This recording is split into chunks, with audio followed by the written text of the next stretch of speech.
Yo, what's good? What's good, Blessing? My man coming in here talking about it. Bro, the title should let you know when we gonna play 2K, big dog. Yo, shout out to everybody tuning in, man. Blessing, blessing. Wow. Wow. Hope y'all having a great night, man. I actually made it on time tonight. Like I said, man, I don't want to be here all night. I want to talk about the things that I feel like it's important for tonight. Like I said, I know I'm backed up because, you know, New Year came, Christmas. So a lot of things I didn't talk about it when it happened because I was out of town. But we're trying to catch up on all that. So I feel like tonight, man, we're gonna be after tonight, and I think tomorrow morning we'll be back on track with the things that are up to date. But we're about to get started. Blessing. Shout out to everybody tuning in. Blessing, blessing. All right, but yeah, bro. To answer your question, man, I play 2K, man, periodically. You know, it's just a spur of the moment thing. I'm really just waiting to 2K24, bro. But I don't think I'll even be in it that serious. I don't plan on it. But anyway, man, let's get into this stuff, man, because like I said, by 12 o'clock, we got 3 hours. We got 3 hours to talk about. We got one. Let's see, we got 1, 2, 3, 4, 5. We got 5 topics tonight. So we got 3 hours to cover 5 topics. And y'all know I be talking for a long fucking time. So let's go ahead and get started. All right, let me fix this right quick. All right. Dun, dun, dun, dun, dun. Blessing. Once again, blessing, man. Thank y'all for tuning in. So, once again, y'all know that the trial starts Monday. The actual Young Thug trial, what we've been listening to so far is just the hearing, them getting all the experts together. But the actual trial starts Monday. We will be covering the trial. Once again, like I said, we doing it for educational purpose only, not entertainment. So just to go ahead and give y'all a fair warning for everybody that's wanna, you know, they're gonna come over and watch the trial with me. Understand that we're not watching this rooting for a man to go to jail or rooting for people that are guilty to be innocent. We see it time and time again with this Young Thug trial. Everybody is taking a plea deal to save themselves. And I got a video I want to show y'all of people saying, you know, they talked to Young Thug and he didn't approve none of these plea deals. But like we noticed today, it's a nigga gonna be looking for a Young Thug approval when I'm on an indictment with a nigga that's supposed to be my homie, and I done went and put in this work for my homie, and my homie got a $10 million lawyer, and I got nobody. We seen 7 people get sent back to jail, and they trial would not start on January 9th because they don't have a lawyer. So I know some people saying in the back, what's good, dog? I know some people saying in the back, well, man, they should ride for the homie. They was out there. Yo, appreciate that. I know some news saying they should ride for the homie. You know what I'm saying? But you got to understand at the same time, bro, if I'm riding for a nigga and my nigga got a lawyer and I don't got a lawyer, but he's supposed to be the money man, well, what the fuck I'm riding for a nigga for? So I know some people gonna act like they don't understand if a nigga looking at his family and they saying, baby, why he got a lawyer and you don't got a lawyer? And you looking at your girl and you looking at your kids, you like, shit, where your lawyer at? I don't got none. Young Thug got a lawyer. Ain't you? Didn't you win and put in the work for so-called your big homie? Well, yeah, I put in the work for him. Well, hey, he gonna help you get a lawyer? Yeah, see, I'm not saying me, when I was in the street life, I did live by the code of no snitching. That was the code that was given to me. I told y'all, man, I had an incident where I had other guys in the car with me. I had a car accident. I had to take ownership of what was in the car because I was driving the car. I went to pick my homies up. It was mine. I didn't look for my homies to say, yo, who is that? I stepped up. I didn't need to ask nobody, do y'all want me to say it's mine? No, I did what was right. But when I'm learning about the world we live in now, there is no code. There is no ethic. There is no code of ethic anymore. You can say this shit with your best friend. You can say this shit with your wife. You can say this shit with your husband. You can say this shit with your mother, your father. Man, people don't give a fuck. I told y'all, and I'm not sugarcoating. My own daddy crossed me over. Bad. I forgave him. But my own father did some shit that I would never think my father would do to me.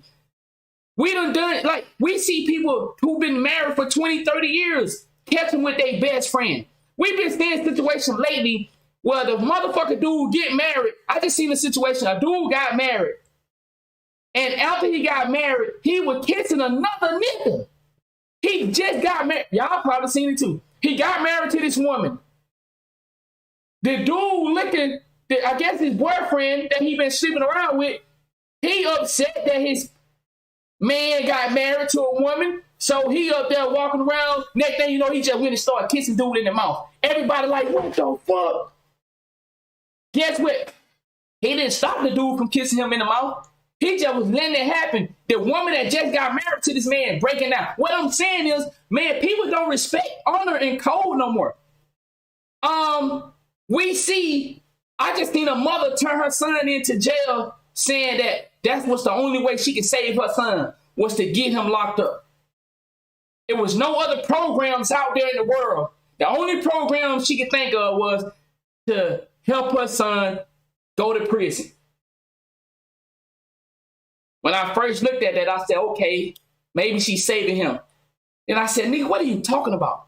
Prison is the worst place in the world. We got a nigga that's supposed to be so tough going to prison, begging to get out of there. You put your young son in prison? She actually put him in prison. Of course, his actions led to him being in prison, but I'm gonna have to go get that story and show it to y'all. I'm gonna have to get that story. I'm gonna have my girl to get that story. We're gonna talk about that tomorrow. She actually helped put her son in prison. Not the fact that he was actually caught up in a situation at the time, but she was saying the only thing that she can do is turn him over to the system because she don't know what else she can do. Man, there's so many programs out there.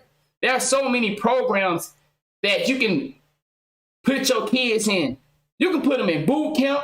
You can put them in detention school. You can put them in learning program. There's all kind of programs. But to say that my son should go to prison, these young boys going in there with grown men that been in there for years. Grown men that are 3 times these kids' size. Like, y'all, we have to really understand something. There's a weight class in the boxing for a reason. There's a weight class and a gender class for sport for a reason. So when we think that it's okay, and this is why I get so upset when dudes try to come into my chat trying to preach all that gangster shit like they okay with these young boys going to jail. You saying that until you hear about the stories of these young boys going to jail. Once again, I'd have been to jail, and I got family members and homeboys that go in and out of prison. Not jail, prison. I've never been to prison. I've been to jail, but I got family members. Multiple family members, multiple homeboys that be in and out of prison. And I done heard the stories that they was embarrassed to tell.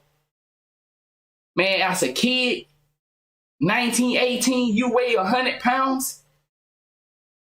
The stories ain't always nice. And man, when you looking into your grown uncle eyes and he telling you some of the things that have happened inside the prison system, and you saying to yourself, ain't no way y'all don't get down like that, do it. And he looking at you and you can see the disappointment because he looking at you and he got to tell you, yeah, I participated in some of those things too. And you looking at your uncle like, What the fuck? Not my uncle. Not my cousin. Yeah, I was doing it too. Some of the stories that you never heard, just go. This shit is not a joke. So when I hear that you niggas that are 40 and 30 years old still try to promote this lifestyle to these kids, when these kids go to prison, bro, man, you know what they're gonna go through for y'all that been there. But you still try to advocate like you so bad and tough when you know the truth. This is why I ban y'all when y'all come in here, man, want to preach all that. Man, yeah, Young Thug, them niggas shouldn't have snitched. Them niggas should go do that time. I agree. If they was doing the crime, they should go do that time. But then I also agree, when I was the boss running my little enterprise, I took the heat. I didn't ask no nigga to take the heat for me because I thought it was a code. But I realized in 2022 that 2023, 2021, code don't mean nothing. Niggas would sell you out, drop up a hat. Your own family members will sell you out. Your right-hand man, your right-hand girl, everybody will sell you out. You could be with a motherfucker all your life and they'll sell you out to the system. But let's go ahead and get started. So, apparently, they have some guys that they have reached out to that Young Thug have been dealing with for a while. You see it, the Lil Wayne, Birdman, Rich Homie Quan, YFN Lucci.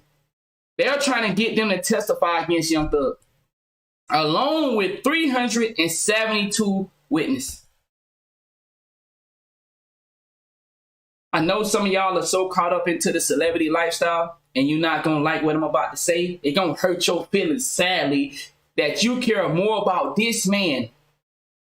No disrespect, but it's crazy, and I never understand. I understand, but I would never accept it. I would never accept that. Your feelings towards celebrities are so intertwined with one another that, no disrespect, when Takeout passed away, some of y'all cried.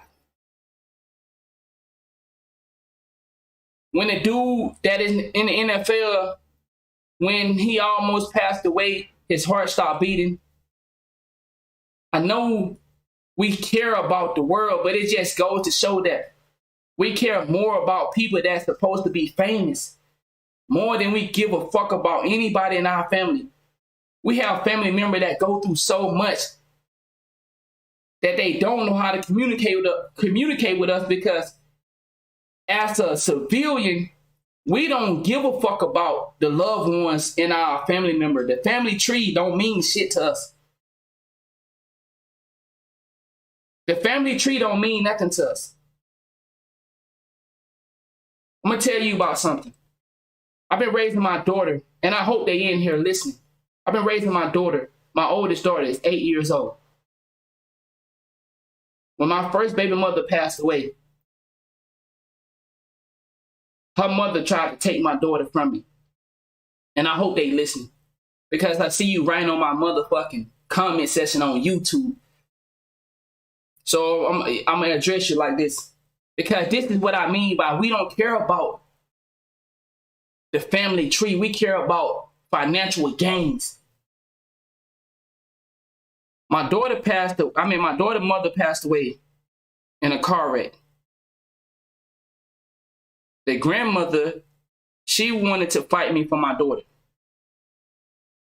She felt like because I grew up without a mother, this is what her words was, you ain't gonna be able to take care of that girl. You don't know nothing about raising a kid, and you ain't never been nothing, cause me and her, see, this is what grandmothers and granddads feel like because their daughter go tell them whatever they tell them while y'all know how you in a relationship, right? And you and your girl go through some stuff and then they go tell their mama something. So then their mama assume you the worst nigga in the world. So, her mother was like, you ain't never been there. You not knowing that I had my own business. While she was saying this shit, I got my own business. I'm 25 years old with my own business. I'm getting money. I'm taking care of my household. I'm paying child support.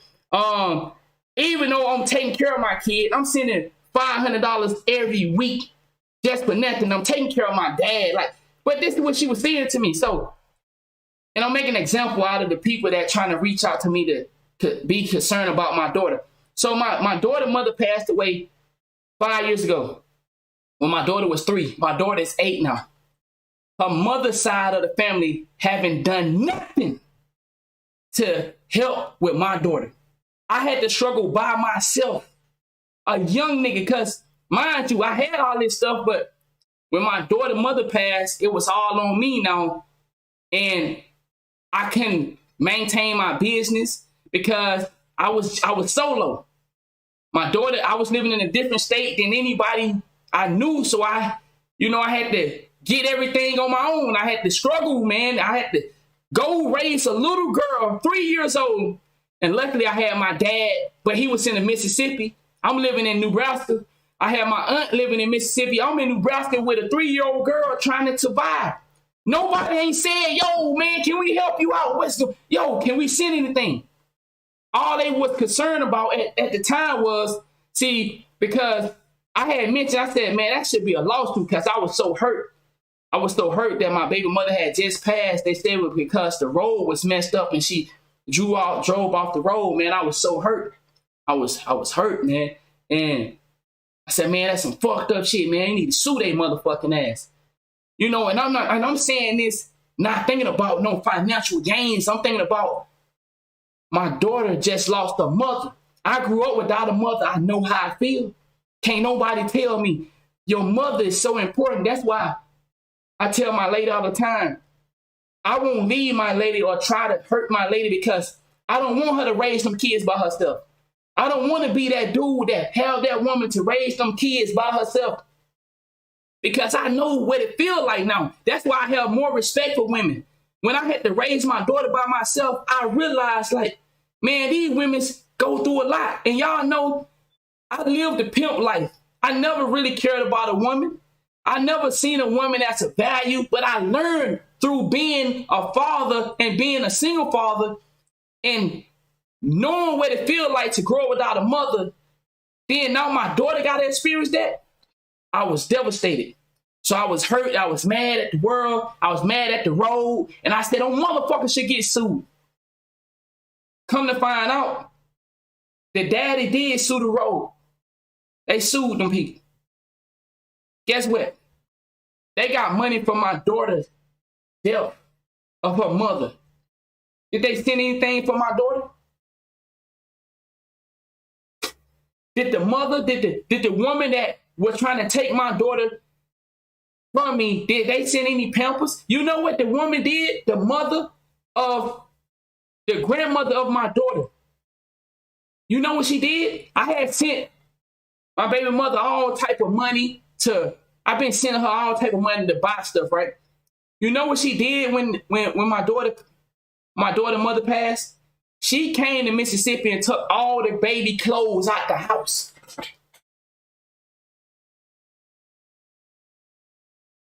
Think about what I'm saying. This is what I mean by it's so hard to build a family tree, but we have to still cherish it. But I'm exposing some shit because I want you bitches to understand you can't reach out to me. You can't message me. And I asked my lady, I said, because I want my daughter to have a family all the way around. I don't want to just be her family. I don't want just my side to be her family because she deserves it. But when I'm looking and I'm thinking about some shit and I'm seeing how the world works, a man told me it would be in my daughter's best interest to know who I am, as if financially. Man, I've been raising my daughter for 5 years by myself. Now I have a great lady who is a great stepmother. And now we done had 2 more kids. So now I have 4 girls in my life. 3 that live in the house with me. But motherfuckers that ain't never did nothing to help me raise my daughter is now acting as if my daughter must need them and they need to reach out to me. Man, you can't reach out to me. I'm just being honest. You can't reach out to me. I would love for my daughter to have the other side of her family.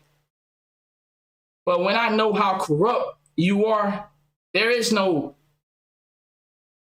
There's nothing I want. There's nothing my daughter will want. When my daughter get, you know, and I know I'm saying we have to build this family tree, but the reason I'm saying this right now because motherfuckers are coming on my YouTube videos asking me about my kid, asking me about my daughter that I raised, that live in the house with me. Man, you can't ask me about nothing. So since you coming on my videos, I'm gonna give it to you like that. You can't talk to me about nothing. I had to, man, y'all don't understand. Man, that shit was so fucking hard, bro. To raise a little girl by yourself, man, that shit was hard than a motherfucker. That's why I have the utmost respect for single mothers. I didn't used to have that respect, but nigga, when you gotta take your daughter in the men's restroom, right? Because she a little girl and she gotta use the bathroom in the middle of this store, and you gotta take her to the boys' restroom. When you gotta talk to your girl about your daughter about, yeah, her mother ain't here and she crying, and you don't know how to take care of that. Man, I said, what? I said, man, I could never be as hard as I was when it comes to women with kids. That's a different type of animal right there. So I hope that sums it up for the people that supposedly after 5 years of me struggling to now I'm at a stable life. I have my own business. I have my own brand. I have a great woman that we have 2 more kids on top of my oldest daughter. My oldest daughter is doing amazing. Man, you can't reach out to me. I would love for my daughter to have knew y'all, but y'all knew y'all about money. Y'all want to use, y'all don't give a fuck about my daughter. You 5 years went by. You ain't never said how she doing. How is Morgan doing? Ain't nobody said how is Morgan doing, but now you messaging me? Man, you can't message me, man. You can't message me. All right. But back to what I was saying was, I just wanted to throw that out there. But back to what I was saying with the Young Thug situation. When you have 372 witnesses, dog, I know we want to root for Young Thug, but I honestly believe Young Thug will be going to jail. I don't see how Young Thug can beat this situation. I don't see how can you beat your right-hand man, Gunna, Tick, co-founders. I don't see Young Thug beating that. I know, and that's what I'm saying with the family connection. We have more love and support for these people. We root for Young Thug, and we don't root for family.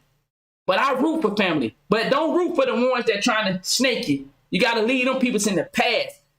Don't try to bring them back with you.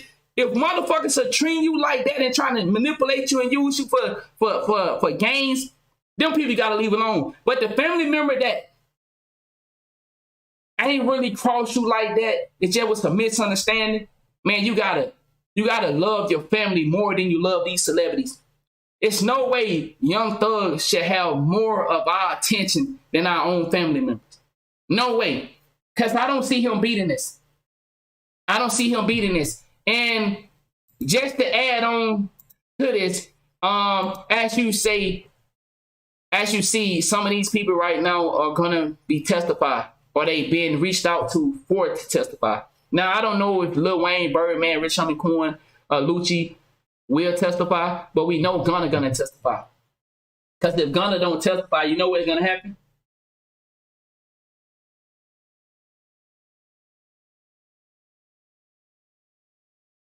He said, shit, we raised 3 all the way to 18. Then that stupid ass family turned them against us with the hatred shit. Do it, can it, never pay it. And see, it be like that. It be like that. I know exactly what you're saying. But we know Gunna have to testify. We know the co-founder. We know some of Young Thug right-hand people gonna have to testify. But as you see this video right here, apparently Young Thug did not give the okay for them to take those plea deals. But this is what I was saying before I went off into that rant. How can you expect Young Thug homies not to take a plea deal when Young Thug ain't trying to save none of them? I'm just asking y'all this. I'm just asking. I know some of you niggas are too street to be honest with me. But if me and you was out there committing crimes and you the boss and I'm doing a lot of this shit for you, you know what I'm saying? I'm doing it for me to get a little money from you, but I'm doing it for you because you the boss of this shit. But now when we go to trial, are you going to help me get a lawyer or is it now all for I got to do it by myself? Well, so I'm asking for, because I know the street niggas, some of you niggas gonna lie. Man, if I ain't got no lawyer, I ain't got no lawyer. I just got to do the time, bro. I just got to do the time. Be honest with me. So you're really saying that it's okay that Young Thug did not provide the niggas that was on the indictment with him with a lawyer? Is that y'all really saying that's okay? Man, I tell you what, boy, I wouldn't want to be dealing with a nigga like you. If you think it's okay that 7 niggas don't have a lawyer who was working, who is caught up in a RICO case and actually was dealing with Young Thug, nigga, I wouldn't want to be your friend. Because you will leave me out to dry. And that's basically what I'm saying. How the fuck do 7 niggas get left out to dry? Or is y'all saying maybe they wasn't in with Young Thug? Well, goddamn it, they caught up in a RICO with him. Young niggas said that.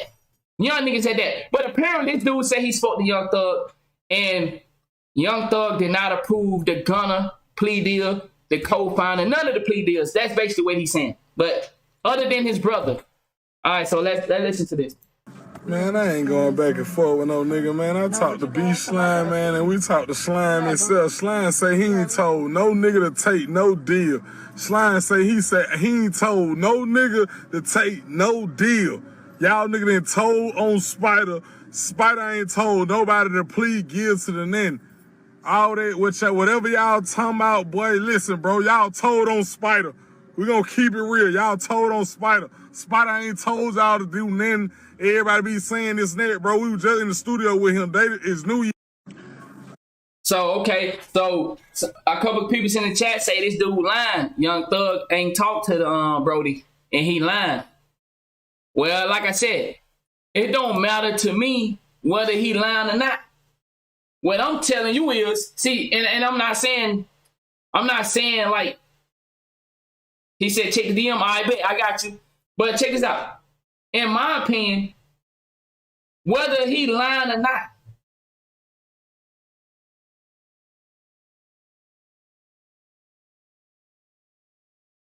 if I'm on the indictment with Young Thug and I'm putting in work for him, he got to get me a lawyer.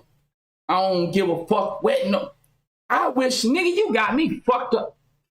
If I'm putting in work for Young Thug and I don't got no lawyer, nigga, you got me fucked up. You got me fucked up, bro. I don't want to hear nothing from no nigga, from Young Thug, from his lawyer. All I want to hear is where my lawyer at, bro. I done put in this work for you. I've been rocking with you for years, dog. Yeah, I didn't know he was called Spider as well. I didn't know that. I thought he was fine, but like I said, we don't really know these people. All I'm saying is, nigga, if I put in work for a nigga, I don't really care about what he talking about. I'm talking about the 7 people that don't have a lawyer that apparently been putting in work for Young Thug. That's what I'm asking y'all. Is that okay? Ain't nobody said nothing about that. We don't give a fuck what this nigga talking about. I'm asking y'all a question. If I put in work for you, should you help me get a lawyer? Yes or no? How y'all feel? If I've been putting in that work for you, he do look like KRS. He do though. But if I've been putting in work for you, should you help me get a lawyer? Yes or no? I don't understand that. Young Thug. No, man. That's some bad homie shit right there. Like I said, maybe they don't have a good relationship or something. I don't know. But nigga, I done goddamn went out here and commit some crimes for you, and you can't help me get no lawyer? Man, that's some fucked up shit in my opinion. That's some fucked up shit. But, you know, apparently, I mean, I guess some people's okay with that because that's the street code. I guess it's okay. But let's look at this shit. Jury selection is now underway as rapper Young Thug and 13 other defendants stand trial in Fulton County accused of running a criminal enterprise. 11 Alive's Bobeth Yates is at the courthouse in Fulton County for us now. Bobeth? Well, we have confirmed today that rappers Killer Mike, Birdman, Lil Wayne, Future, as well as Rich Homie Quan are among those who could potentially be called as witnesses. But before that trial gets started, they have to seat a jury. That process still underway right now in the courtroom. And what I'm told is it could take weeks. Rapper Young Thug was front and center today for the start of jury selection in the Young Slime Life RICO trial. What's going to happen in just a few minutes is you're going to watch a video that has the instructions for this particular trial that you've been summoned for. The 14 defendants facing trial listened this afternoon as their indictment was read aloud to 200 potential jurors. YSL is a criminal street gang that started in the late 2012 in the Cleveland Avenue of Atlanta, Georgia. Yo, okay, somebody help me understand this because I might be a little slow. If Young Thug, if they saying this, then that means he automatically guilty for count 56 and 57, which is a street criminal gang. Am I correct about that?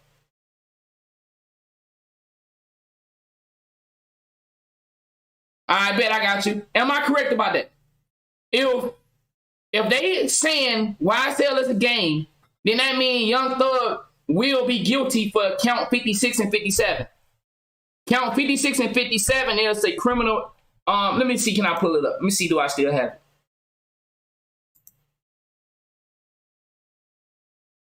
He said they're looking out for the themselves. Exactly.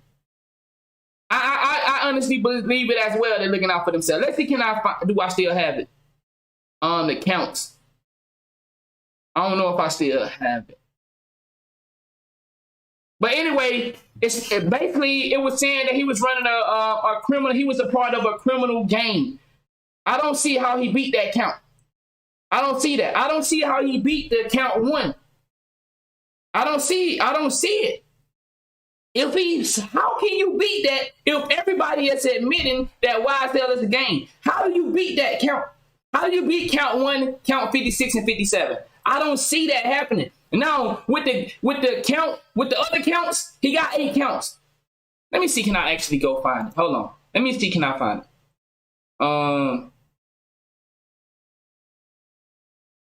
Let me see, can I pull it up and show y'all? So you don't just think I'm just talking. All right.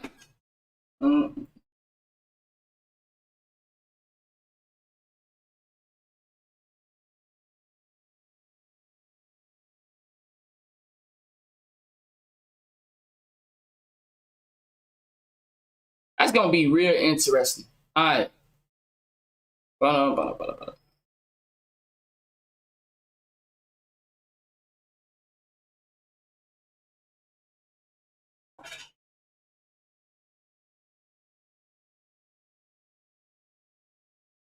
He said he only got counts of stuff that they caught him with at his house. No, that's not true. Check this out. I'm finna show it to you. Count 1 and count 56 and 57 is basically saying gang shit. Where is it? Please have it on your shit. Okay, let's see. Is this it? There you go, right there. All right, now this is the second part. Now, this is the count that you're talking about right here. Count 58, count 59, 60, 61, and 62. Okay, I think, in my opinion, I think he can beat those counts. I think they'll give him some fines. But but it's a RICO case, right? If you charged with any count, if you found guilty in any count on a RICO, that's the automatic 5 years, right? So, can he beat a count that is a part of a RICO? Can he beat one of these counts? Like if they say, okay, we're going to charge him for possession. Can he beat a count? Can you beat that? I don't think so.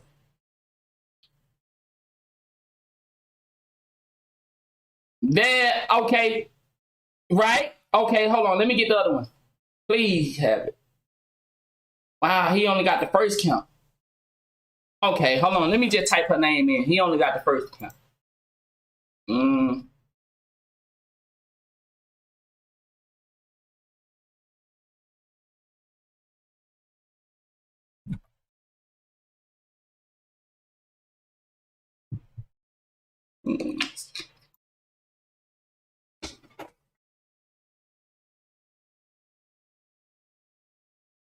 Where the fuck is this shit? But why? I should have never deleted it. I want to show y'all the first 2 counts. Those are the ones that matter. Here we go right here. These are the count that matter. The other shit don't matter. All right, are you seeing it? Conspiracy to violate the racketeer influence of corrupt organization. Do y'all see him beating these 2 counts right here? 56, 57, and count 1. Participation in the street gang activity, criminal street gang activity. How do he beat that count right there? Now, 58 through 62, he can possibly beat that somehow. I don't know how, but okay, that's beatable. But it's this count right here beatable. I don't see how he beat this. I don't see how Young Thug doesn't go to jail for at least 5 years. The minimum is 5 years. On failing if he lose any one of these counts, I think it's a minimum of 5-year account. Each count. I don't see how he beat 56 and 57. With wiretaps, all that shit. I don't see it. I don't see it. Ain't nobody sitting here saying YSL, it's the record label game. Who? You think them niggas taking plea deals? Bruh, have you heard some of the plea deals? You thinking these niggas getting these type of plea deals to say that it's a record label? Bruh, have you heard some of the plea deals? Some of these niggas actually committed murders and attempted murder and got plea deals for time served. Probation? Bruh, you don't get no plea deal like that, dog, because you want to say it's the YSL record label game. Nah, bruh. It got to be something heavy and deep that they giving up. I don't see Young Thug winning in this situation. Once again, I'm not saying that because I hope he go to jail.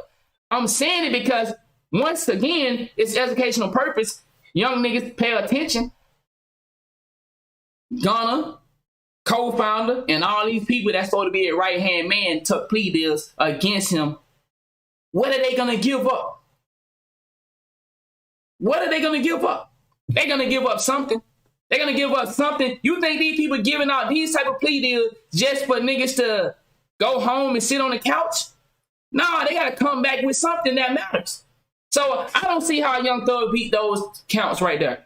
That's just my opinion. But like I said, you know, if you caught up in the macking of what the courtroom giving you, all right.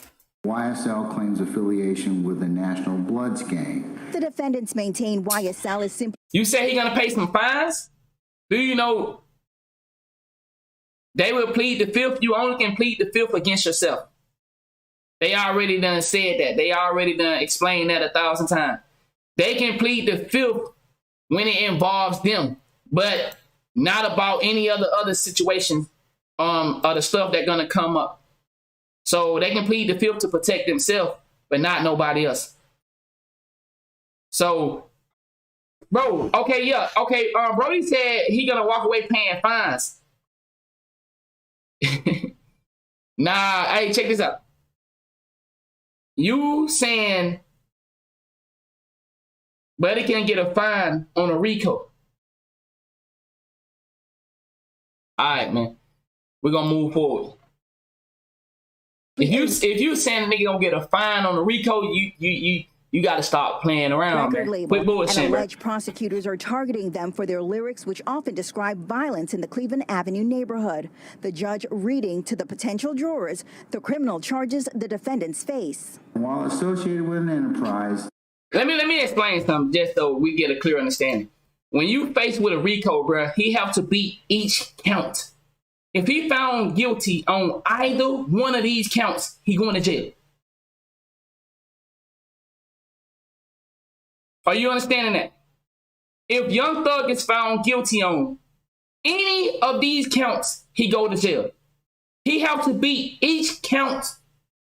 If he beat all these counts and he lose to this one, he go to jail.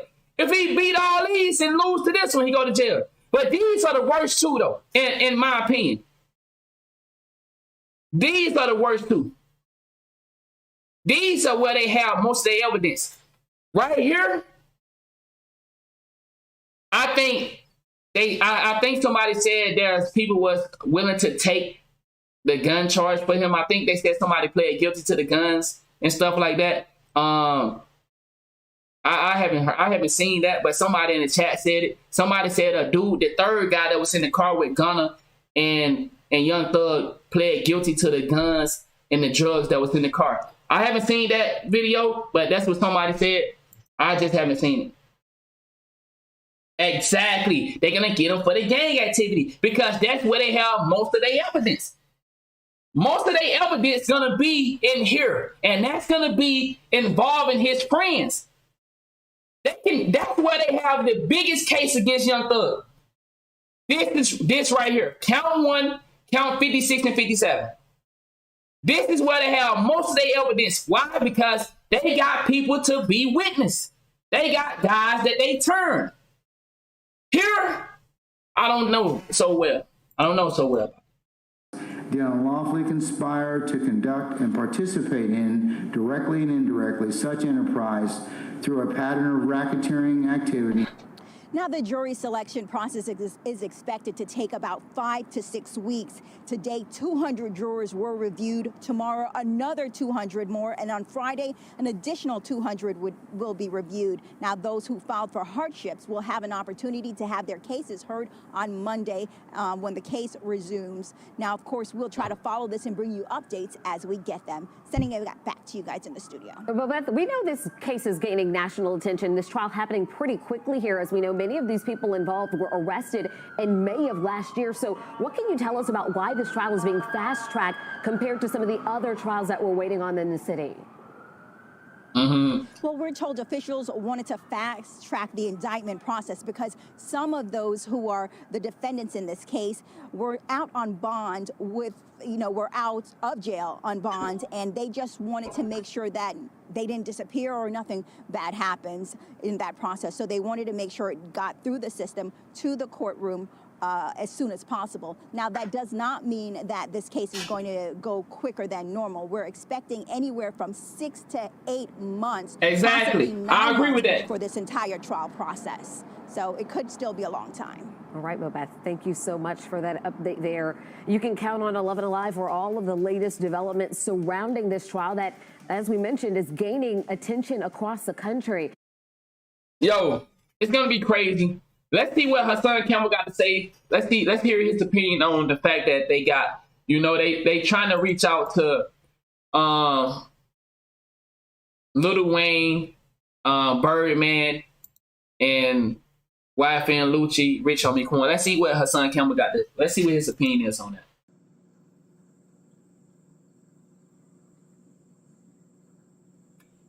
I don't know, man. Like I said, kudos if he beat it. But once again, let's make sure we stick to, we don't want our kids in this situation. We don't want our kids in these situations. Now, once again, we're not watching this for entertainment, or I'm not speaking on it. And I understand some of y'all, y'all just saying you think Young Thug would walk. Do you think your son will walk with these charges? I'm always going to say that because I want y'all to make sure we keeping our minds sharp when we talking about this Young Thug case. We speaking on it from a standpoint of we trying to protect our nephews, our nieces, and people like us. Make sure y'all, when we talk about this, make sure y'all understand where I'm coming from. We won't, y'all saying Young Thug will walk. I'm asking you, will your kids walk? We are our kids' biggest influence. I'm done talking to you. When you say stuff like that, I can't talk to you no more. You said we are our kids' biggest influence. All right, I'm done talking to you. Shall we begin? Shall we begin? So, the district attorney plans on calling damn near half the industry to come to court on I respect it, big dog. I respect it, Joe. Lil Wayne. I'm gonna move forward though, man. Birdman. Rich Homie Quan. YFN Lucci. Let me say this just for the people in the back. A lot of us are our kids' influencers. And I you know, I'm gonna move forward, Joe. I'm gonna leave it alone, but I respect your opinion. A lot of us are great parents, and we think that we are our kids' biggest influences. But when our kids leave our house, we know that they get involved in things that we could never believe in. We never would have thought our kids was doing what they doing, because we assume and we try our best to raise them as best as we can. So let's be honest with ourselves. You know how many kids in jail right now? You know how many kids? You know the mother that just lost her 12-year-old son because she assumed that he was in bed, because she said she did everything she possibly can for her 12-year-old son, but he snuck out the house and got killed by his 15-year-old friend. Stop with the bullshit. Come on, bro. Please, let's stop with the bullshit. 12-year-old son snuck out the house and got killed by his 15-year-old friends. Like, I feel that I know we want to be our kids' biggest influencer. I know we want to, but we not, bro. We not, dog. I know we want to. So for my parents in the back, let's understand that, yes, we do all we can for our kids. But we don't influence them as much as the world do. How can you influence your kids as much as the world when you got a job, when you got a business to run? You ain't got time to, okay, I don't want to go down that path, but come on, bro, work with me, dog. Let's be honest with ourselves. Amongst the notable witnesses who could testify against Young Thug during this trial,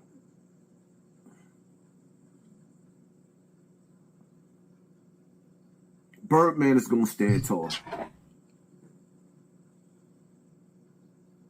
Lil Wayne is going to stand tall. But then again, see, the thing about this. Hey, but didn't people say YFN, Lucci, and his crew have already been telling on Young Thug? Didn't we hear that? Is that in the streets, you never know when a person was picked up by the feds and charged with a crime that didn't hit the media. So you never know who's negotiating to get out of a situation. That's facts. But here's my thing, right? This trial is set to be the biggest distraction. They're going to make it long, drawn out. I agree. The key to it is to pay attention to the laws that's being passed as this trial is going on, because it's going to be a big distraction. Now, it's only one way out. The only way to save Thugger in this situation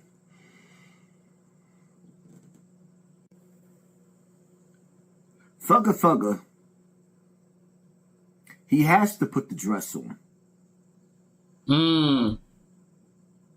Yeah, I said it. He has to put the dress on. Brittany Jenner, or whatever his name is or her name is, we've seen the power of the LGBTQ community. That's facts. Which I think I'm joking. And see, my whole thing is Young Thug ain't had no problems with rocking the dress. Some pretty dresses at that. Nail polish, all that. And all that. So my whole thing is, if America was willing to trade an arms dealer for someone that was down with the LGBTQ, then I can see Young Thug getting up on the stand, some eyeliner, some lipstick. God damn. Ow. Yeah. Girl. Wow. Your Honor, I don't know what all this stuff. Just so y'all understand, these pictures are real. These are not him trolling Young Thug. These are real pictures that Young Thug have taken. Thugger they talking about. But all I'm saying is, not guilty. I'm saying, we already seen the power of the LGBTQ. All Young Thug has to do is come out of the closet, put that dress on. Every day when he come to trial, instead of putting that suit and tie on, I got my t-shirt and my pants. Man, I'm serious, y'all. Y'all laughing, but I'm serious. I got my t-shirt and my... Yes. If I was him at this point, he might as well... See, him, being him. Not me, but him. Because we already know he you know, somewhere down the line, he went through the door, the Nori's door, when he wore those beautiful dresses. Same dresses that made Dave Chappelle. You say you disagree? Africa. Well, yo, get back in line. I feel what y'all saying. Tell Master you sorry. Put the dress on and strut.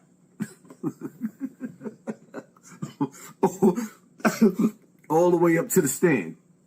It's only one way out. Can he beat this case? With his set already basically bearing witness that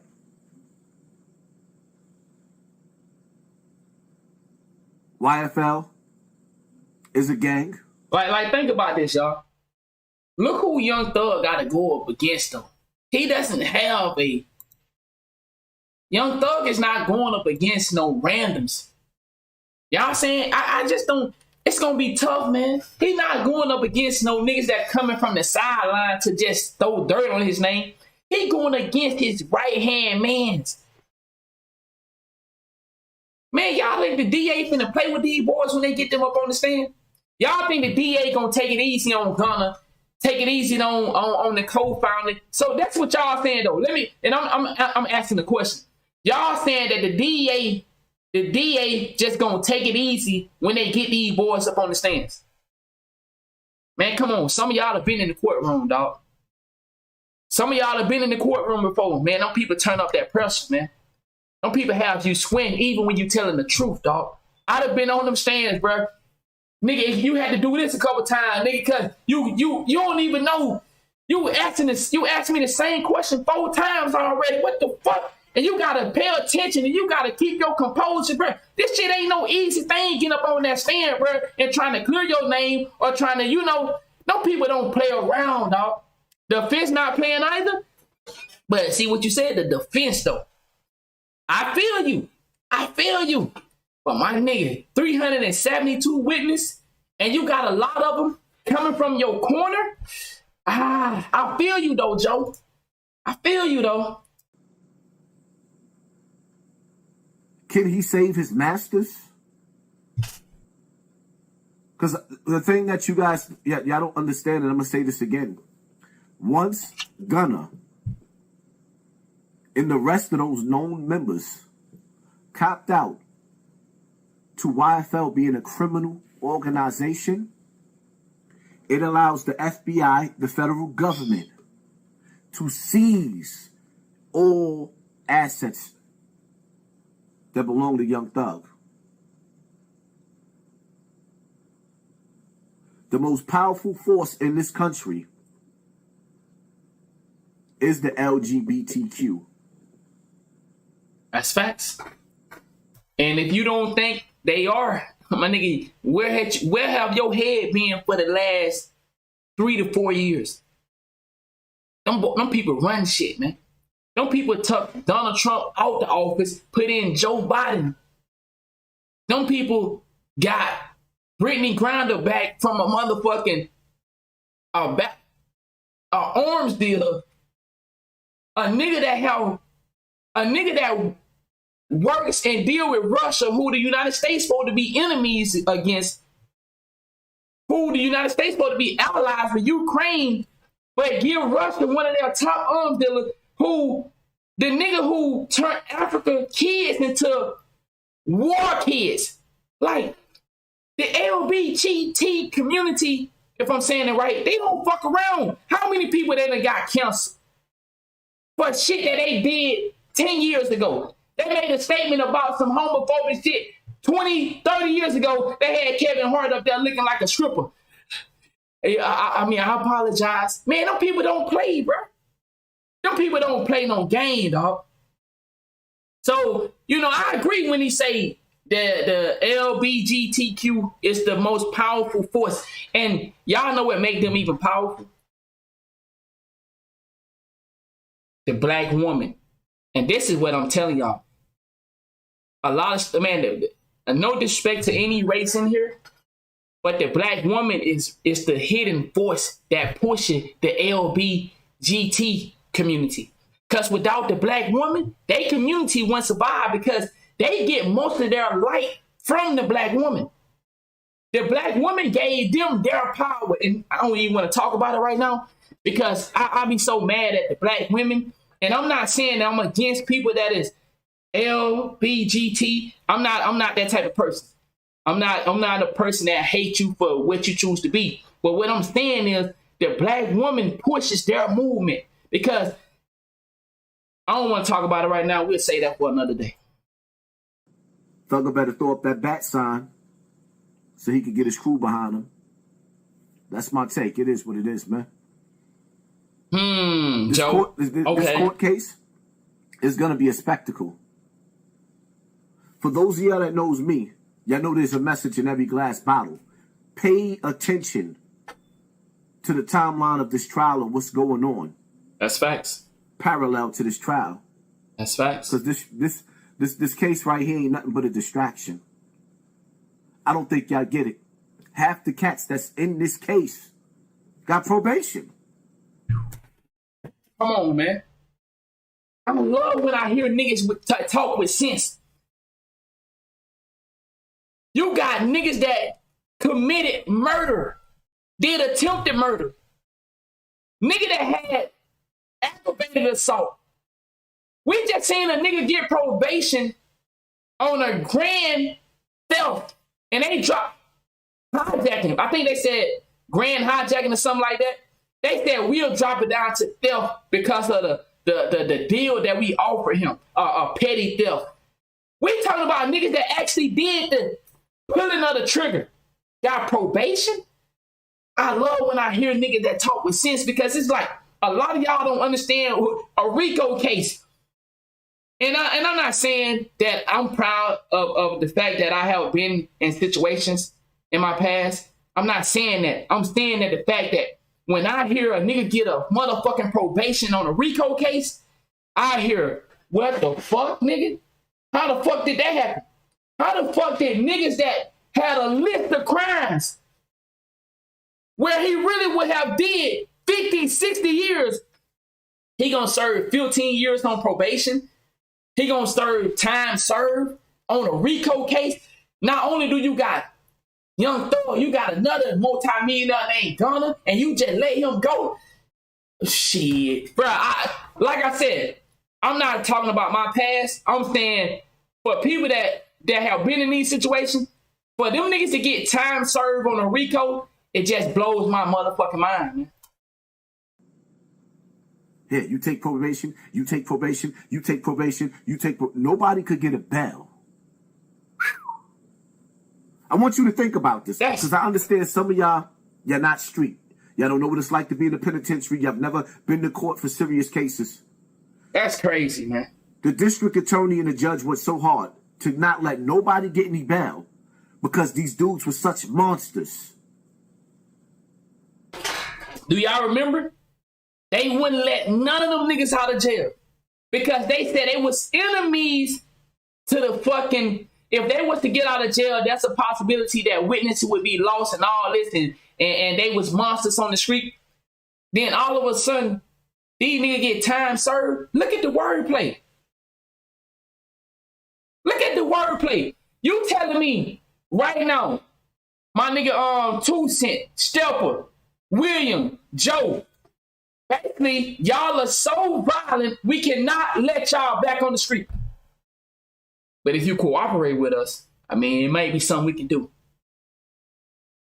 That's what I'm saying, bro. Like, I don't fuck with Hassan Campbell when he talk like this. Of course, that's some things I don't fuck with about Hassan Campbell, but when he talk about real shit, I stand with him. You telling me, William, you so much of a danger to the society, but if you work with me, I'll let you back out there. That's not odd to nobody. Nobody gonna say, what the fuck? I just thought they said these niggas was terrorists. Bro, you better go look at some of them people. Some of them people actually, bro, I don't, like I said, I ain't trying to say you don't know. Just go read about, go back and look at everybody that got a deal and hear the shit that they was doing. And you tell me, with your motherfucking ass, be getting a deal or going to jail. Go look at, I'm not saying you not paying attention. Go check out every person that has a deal so far. I think it's a total of 8 people that they have told us. There could be more people that have a deal, they just haven't told us. But so far, we know 8 people. Go listen to the shit that they did, bro. And tell me, would you have got a deal on the RICO case for that? It don't happen, dog. Go listen. Listen to each motherfucking guy and listen to what he doing. The list is so fucking long, bro. It's insane. And somehow niggas getting probation. Man, that don't even add up, bro. That don't even add up, dog. But little old Young Thug, the young guy with the nail polish and the lipstick in the dress, he's just that vicious. I'm glad he said that. Look at this list. Look at this list, bro. Bro, look at this list. You don't see murder? Dude, let me say this out loud one more time. Niggas, let me get into the mic. Niggas with attempted murder have plea deals. Did I say that loud enough? They gave a nigga with attempted murder, knows about murders, plea deals. Did I say that loud enough? But look at this list. Possession of cocaine, possession of firearm, possession of machine gun, participation in criminal street gang activity, but he get no fucking plea deal? Bro, come on, man. Like, come on, y'all. Like, come on, man. Y'all really, are y'all serious, man? It don't matter, bro. Niggas. Okay, I guess. All right. Well, I'm talking to a wall. No bail, no nothing. And then just like that, after denying everybody bail 4 times, you let these cats go home on probation. This notorious group that was so scary that your argument in the transcripts and the testimony in the court was that you couldn't let them go home because they were so vicious, but now they home. Half the guys that was in the case done copped out. It's great that we have men like this that still understand the game and able to give so many people the knowledge, man. So, man, we appreciate this type of videos. Shout out to Hassan Campbell. They're home, so they're not a threat to society no more. Because a lot of y'all just be talking. This case ain't nothing but a big distraction. It is what it is. Pay attention to your circle before they hurt you, man. The streets ain't for everybody. That's why they made sidewalks. The streets is going to lead you to an early grave or the penitentiary. The sidewalk, well, at least you'll be able to go to the grocery store. I got you, bro. Instead of going to jail and getting commissary. It's a double-edged sword. On the child, nah. Don't edit nothing I do out. Whack. You not the wild card. It's all right. So that's what that was Hassan Campbell take on it. I agree. And like I said, once again, man, I get passionate about this. So sometimes I get irritated with some of the comments I see because when we choose to ignore reality because we looking at it from a standpoint, oh, it's a rapper or it's Young Thug. Man, I'm telling you, bro, nowhere in the world, dog. I talking about like I did the drug game, bro. I was a part of the drug business. My nigga, you don't get RICO. Niggas don't get probation on RICOs, bro. Like you can't, ain't nobody gonna sit here and tell me, bro. You don't get probations on RICOs. But because they want a particular man or because they however they doing it, they giving niggas that did attempted murders. All right, we moving forward, man. We moving forward. All right. Our next story that we're going to get into, man, is the Dana White situation. Like I said, we're going to cover some more Young Thug in the morning because I really think the kids need to pay attention to the Young Thug situation, man. It's horrible, bro. It's horrible. But now, this is something right here I find so motherfucking funny, bro. I find this so fucking funny. You know why I find this funny? Because Javante Davis, girl, we talked about this last night, came out and admitted that she lied about the phone call. She wasn't assaulted. Her daughter wasn't harmed. But the world went at Javante Davis. They ate him up. And I'm trying to show y'all. And I should have put these stories together. But I want to show y'all. Look at how they did Javante Davis, right? Even though he got a history of choking motherfuckers up. I showed you last night. This nigga, he got little man syndrome. Bruh, look at what this nigga did. Bruh. Now, in my opinion, ladies, I keep telling you, keep your motherfucking hand to yourself. Keep your hands to yourself. In my opinion, what he did, he responded to being attacked. Bro, hold on, dog. You saying this haven't been on ESPN? No. You telling me the ESPN did not cover this? Stop playing with me. What? Look at this, y'all. I ain't never ever seen this person ever. A nigga with 100K, this nigga got 10,000 followers. He had to cover the story. Bruh. Dana White slapped his wife down to the motherfucking ground. No. Did she deserve it? She put her hands on that man, y'all. She deserved to get hit back. She shouldn't have put her hands on that man. I keep telling you, ladies, stop fucking hitting niggas. Stop thinking that. This is what I mean by ladies. You have so much power. You think you could just go around and hit niggas and think it gonna be sweet. But some of y'all ain't gonna get that pleasure. Some of y'all able to lie and make phone calls and say, I'm being attacked, I'm being attacked. You know, you able to get away with some shit. But see, you do it to the white boys and you see what happens. See, the white women don't get away with that shit. You black ladies, y'all ain't gonna lie. Y'all been getting away with it. Latinos, y'all be hitting your mans and then get on the phone and act like you're dying. Help me, help me, help me. And the world criticized me. Then the world ate Javante Davis up. I ain't seeing nobody apologize to Javante Davis when that woman came out and said she lied. She said, I was mad. We had an argument and I should have made that phone call. The girl was on, the woman said, can you tell us where you at so we can come and get you? Help! He trying to kill me. He trying to kill me. And then a fucking day later, you come and say, I'm sorry. Now, I don't know if that was promo. It could be promo for his fight. But this is what I mean, y'all. This shit is so cold. She had to go on her word. He said, cause a big fight coming up. He said, pay-per-view don't need to. Bro, so you saying, this is what you saying. You saying that he actually did what she say he did, even though you heard the phone call. This is what I mean. Some of you niggas are scary because y'all just believe anything a woman say. So it could have been that she was lying.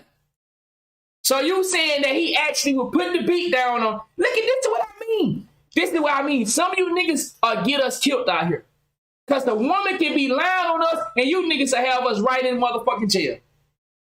All because this woman, and I see, some of that could be true. But nigga, what about the reality of what she said? She said she lied. So you just gonna still say this nigga beat the woman up. Even though the woman came out, this is what I'm talking about. These niggas will have your motherfucking ass locked up in jail, bro. Because no matter that the woman came and said, I was lying, I was upset. So let me ask you this. Why the woman can't give her address if she was being harmed so bad? I asked my lady, I don't know no woman that's finna keep saying, hey, we trying to send help. Can you give us the address? And you still saying some other shit. Bitch, give me the goddamn address so I can come and help you. And then guess what you heard? He said, give the address. But she didn't want to give the address because she knew she was bullshitting. But women do that shit because they know they got niggas like you that gonna be out here saying, hey, man, she just had to go back on her word, bro. You really did jump on her. You ain't gonna never look at the shit for what it is. And like, I agree. Women start getting jumped on and they should go get help. I would never sit here and say that for my ladies that out here getting abused to sit and go through that shit. That's not what I'm saying. What I'm fucking saying is, ladies, stop fucking hitting men. Keep your fucking hands to your fucking self and stop lying, getting niggas killed. Then you feeling sorry. Oh, I didn't know they was gonna come and do that. How you think a nigga gonna feel knowing that the police is coming to get him for a fucking lie? You think a nigga just gonna volunteer to put his hand behind his back, knowing that he really didn't do shit to you, knowing that you just fucking lying? You think a nigga just, well, go ahead and take me, bruh. No, nigga gonna resist. And when he resists, sometimes it could be a fatal gunshot wound to the chest. All because he wouldn't volunteer to put his hands behind his back because he know he didn't assault you. But ladies, y'all have that power and that y'all abuse it. And that's why you see situations like this. But see, when it comes to these white people, y'all don't get away with that shit. She got slapped down and the world ain't saying nothing. Why we can't get that same treatment? I'm not saying for the be getting slapped down and the world don't say nothing. I'm saying that for a motherfucker that lied, why can't people go and blame that woman? Why ain't nobody targeting that woman and saying, you a fucking liar? That's some fucked up shit what you did.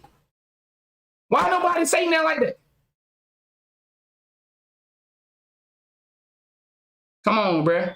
I understand what you saying, dog. I understand that. Because we seen Javante Davis 2 years ago go grab that woman by her throat. We saying punish that nigga for that. Cancel that nigga. Okay? But when the woman come out and lie, or when the woman come out and say he didn't do nothing, let me ask you this. You really think Javante Davis did something to his daughter? That's what you saying? Answer me that before we move forward. You really saying, even though she came out and said that okay, you said no, all right? Look at that, look at that. Look at that, y'all. Look at that. Look at that. She hit that man. She slapped him, right? Yeah, what he did. Wow. Wow. Listen, ladies, stop fucking putting your hands on men. Who the fuck do you think you are? I'm tired of seeing ladies thinking that they have enough motherfucking balls to try to attack dudes and think we supposed to just take that shit. And for you suck-ass niggas that's out here, man, you ain't have to hit her back. Man, shut your motherfucking ass. That's how you niggas be dead. I wish a nigga would let a bitch jump on me. Okay, let me be quiet. Man, you nigga, I hate you suck-ass nigga that want some attention from a bitch. I hate you nigga that sit in the background hoping for some recognition. Yeah, you see, I'll protect you, baby girl. Nigga, I just seen a video not too long ago. This man was trying to get away from this woman. Please tell me if y'all seen this. This man was being assaulted by this woman. He trying to get away. He like, man, can you stop, ma'am? Go on, ma'am. He trying to get away. The woman still up there charging him, right? So finally the dude got tired of taking her licks. He hit her back. A dude that did not see it, please tell me y'all seen this. A black dude, he had on a black shirt. He did not see the incident of the woman attacking the man, and the man just got tired of her attacking him, so he finally hit her back. The dude turned, that was that, oh, you seen it. My boy seen it. The dude turned around. He didn't know what was going on. He just turned around. He seen a dude fighting a woman, or he seen the dude hitting the woman, hit the woman back. He wasn't fighting, he hit her back. Guess what? The dude ended up jumping on the man. But why ain't nobody tell that woman, yo, stop that shit? Ain't nobody, this is what I hate about you motherfucking save a hoe ass nigga. And I be happy when niggas put one in your motherfucking ass. Nigga. Y'all said it, nigga. I wish a nigga would. I wish a motherfucking woman try to jump on me for no reason. And you save a hoe, niggas pop out of nowhere. Ooh, put one in that nigga. So this dude just turned around, bro, and just all of a sudden started jumping on this man. But why don't y'all, let me ask all you Captain Save a hoe ass niggas in here. Why don't y'all never save the man? You think we want to be fighting women? I'm glad I don't do that. But I'm just saying though, I'm so tired of seeing my brothers and my mans out here getting attacked, and you niggas don't stand up for that. But as soon as the nigga try to get the woman up off him, because we ain't finna fight no woman for real. Only you crazy nigga that need to go to jail do that. And I hope the women tell on your motherfucking ass, take your motherfucking ass to jail. If you niggas out here jumping on these bitches for nothing, take your ladies, call the police on that nigga right now. Because there's no way men should be jumping on women. No way. But for men that are defending themselves, get her off you. Y'all ain't standing about this nigga. This nigga wasn't doing that to that woman. Look at her. She slapped this man. Look at this nigga right here. Ain't nobody, hey, you can't do that. Why don't nobody go tell the woman, get your motherfucking hands off of him? Ladies, can y'all step up for us so we don't have to get in trouble? Ladies, can y'all start, hey ho, don't you hear him no more. He ain't put his hands on you. Why the ladies don't step up for us? Okay. So guess what? Slap that hoe. Get up off you. Yeah. I don't mind that. But what I'm saying, you know what I'm mad about? That nobody want to talk about this situation. Is it because he white? Is we not talking about it because he a white man? What's the case? Y'all want to cover everything that happened between man and woman when it comes to the black community. So why are we not talking about how Dana White slapped this woman twice? Is it because he white?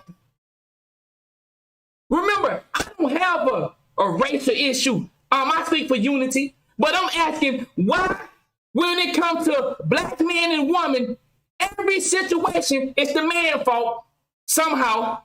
Okay, cool. That's not y'all want to say. Somehow it's the man's fault when the woman that got them have been chasing this nigga with a stick all day.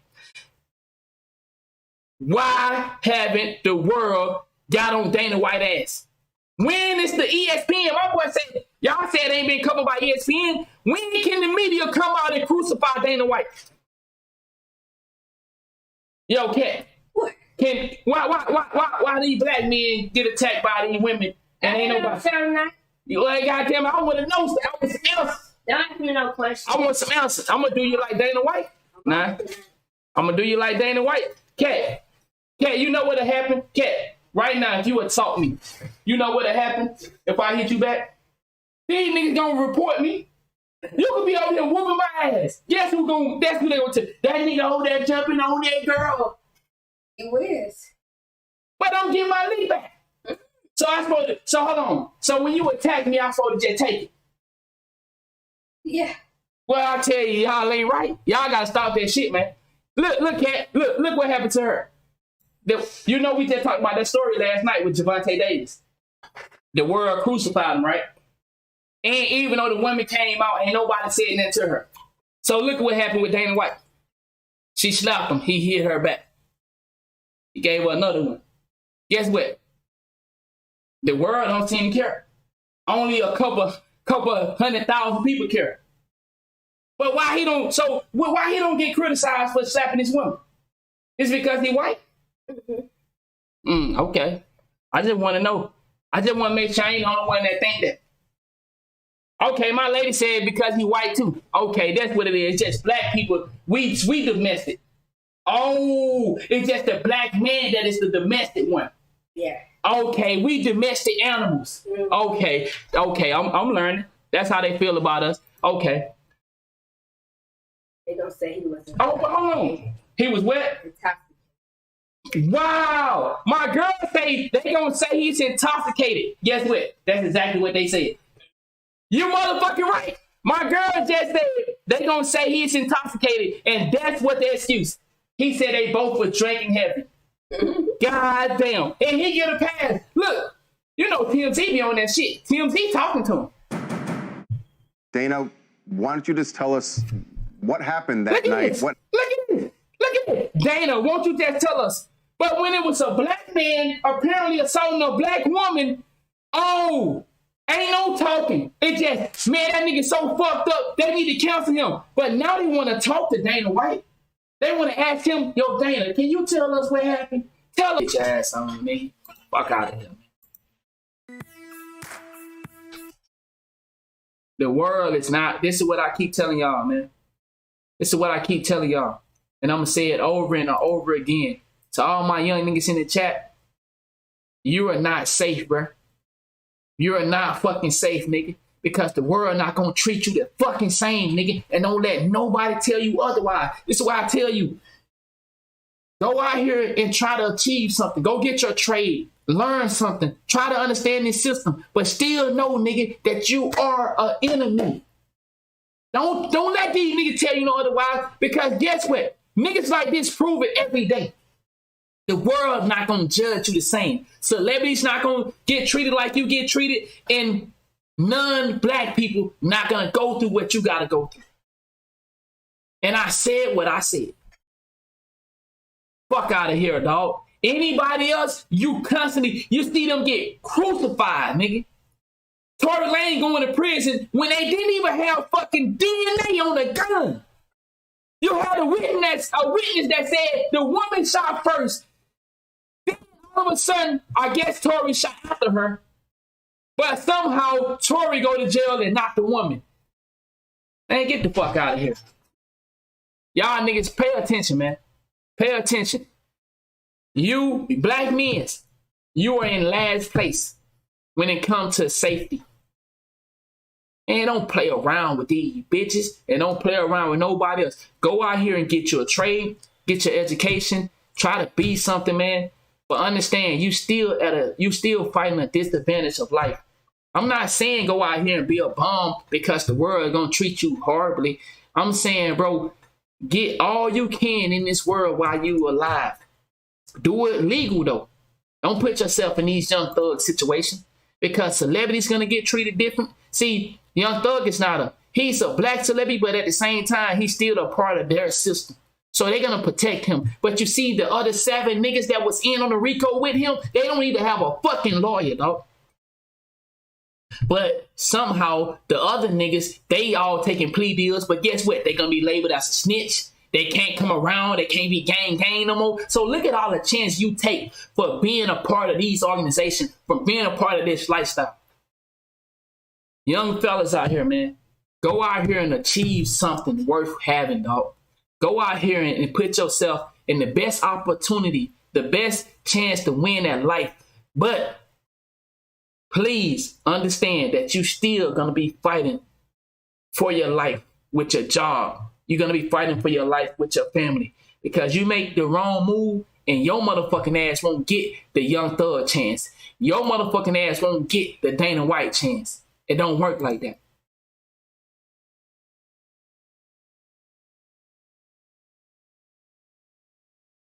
He said, how to respect women? Man, get your weird ass out of here, dog. Man, get out of here, bro. Ain't nobody out here disrespecting nobody.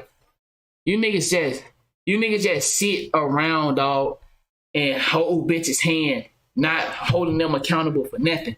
Nigga, get your weird ass on, bruh. I banned the wrong person. You made me ban my Nightbot. I'm sorry, Nightbot. Get your ass out of here, bruh. Fuck is you talking about? When are we gonna hold women accountable? When are you gonna be a man and have some fucking nuts, nigga, and hold your woman accountable, nigga? Fuck is you talking about, nigga? I got a woman, nigga, and I hold her accountable, nigga. She don't get no pass because she my woman. I don't go and assault my girl. But if my girl assault me, I'll call the police on her motherfucking ass. Well, I'm not. I just get my lick back. I trip her up or something. I won't fuck her no more. Yeah, I sleep on the couch myself. No more dick for you. Yeah, don't talk to me. You know what I'm saying? You gotta find punishment. It's ways to punish, but you gotta hold motherfuckers accountable. You bitch-made ass niggas. All you think, man, women don't do no wrong. Shut your pussy ass up, nigga. I need some pussy ass nigga. It's all you niggas that just want to be loved by these females that you'll lie and do anything. Man, that woman ain't did nothing wrong, bro. And then you have these niggas like Dana White. They get a pass by the industry because apparently he a white man. Fuck out of here, nigga. Fuck is you talking about, dog? Bitch ass nigga. And I'm not saying, yo, Ben Key, I'm not saying to assault women. That's not what I'm saying.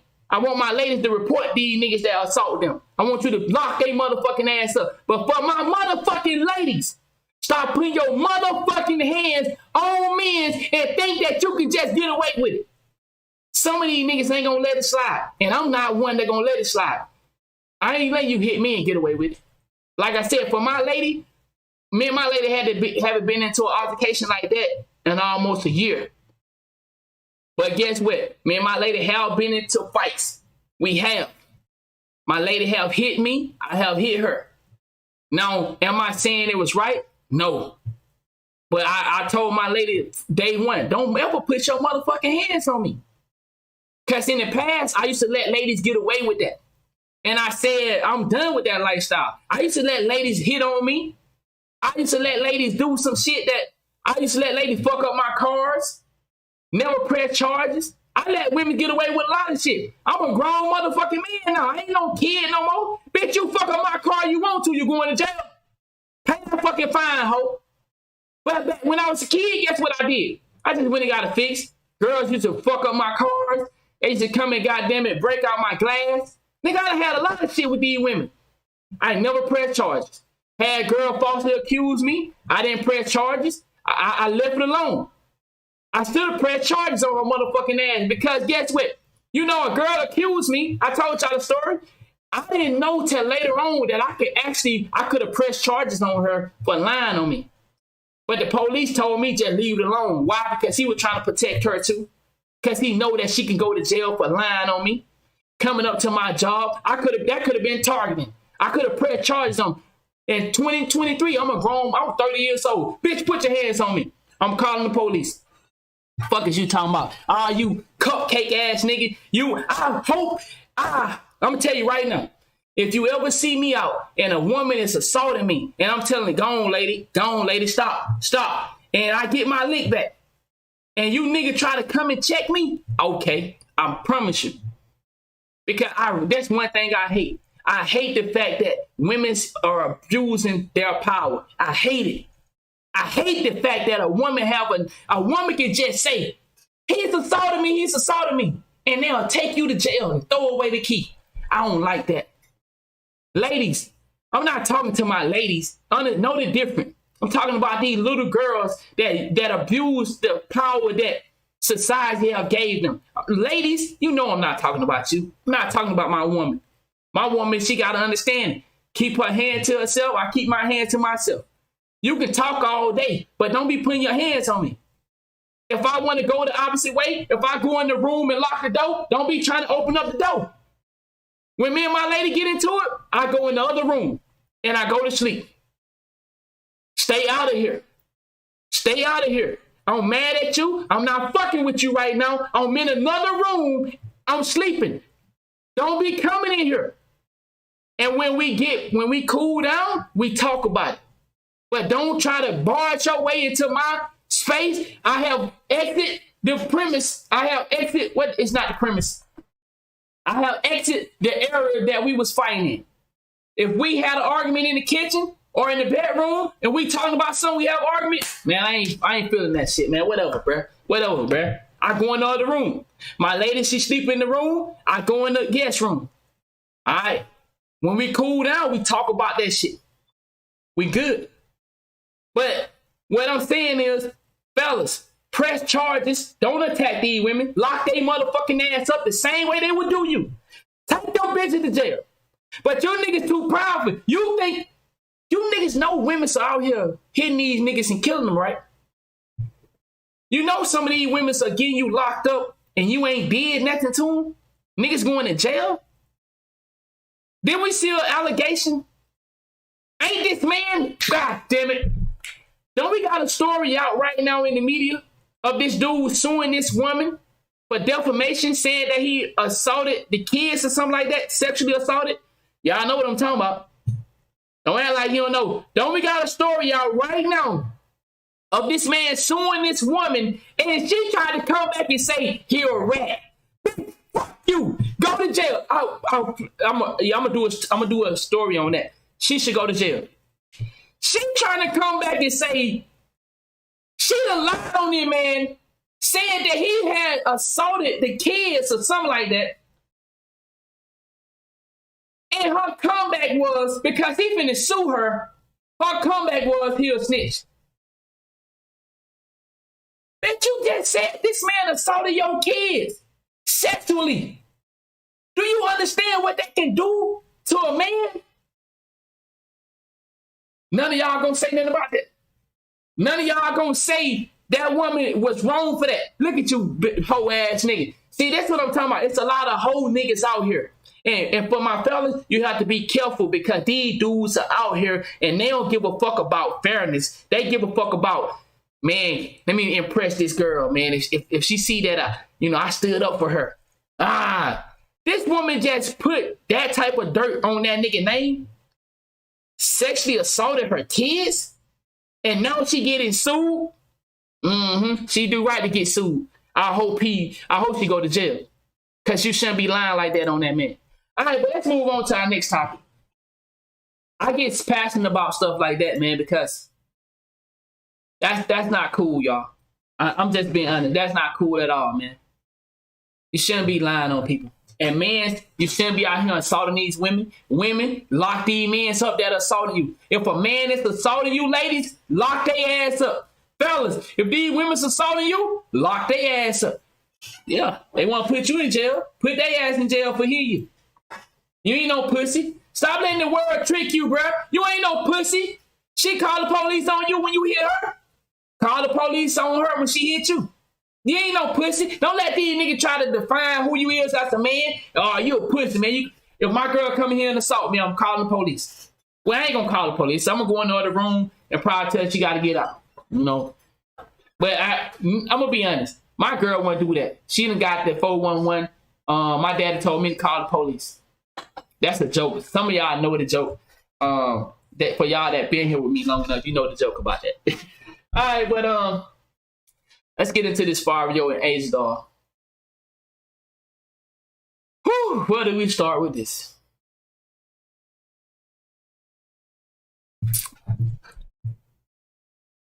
Where do we start with this?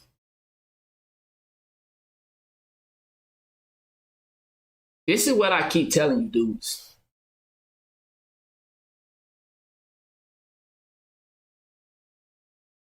Stop. For you guys right now that have homies,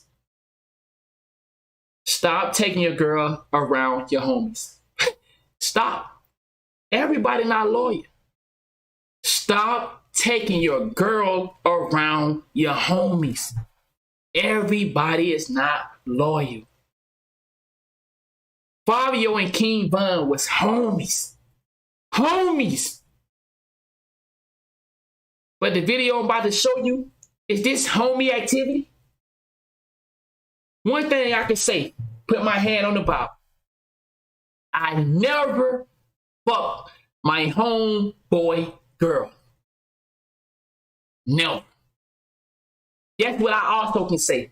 I have plenty homeboys that tried to fuck girls that I have been dealing with or was dealing with. I got homeboys that my girls would call me and say, you know, so-and-so try to talk to me. I'd be like, man, you lying like shit. She said, I'm telling you. She said, I'm going to send you the messages. I said, word? Guess what? I never checked none of my homeboys till this day. I never went into my homeboy, even though I'm looking at the messages. I'm looking at the DMs. My homeboys that tried to talk to many other girls I done fuck with.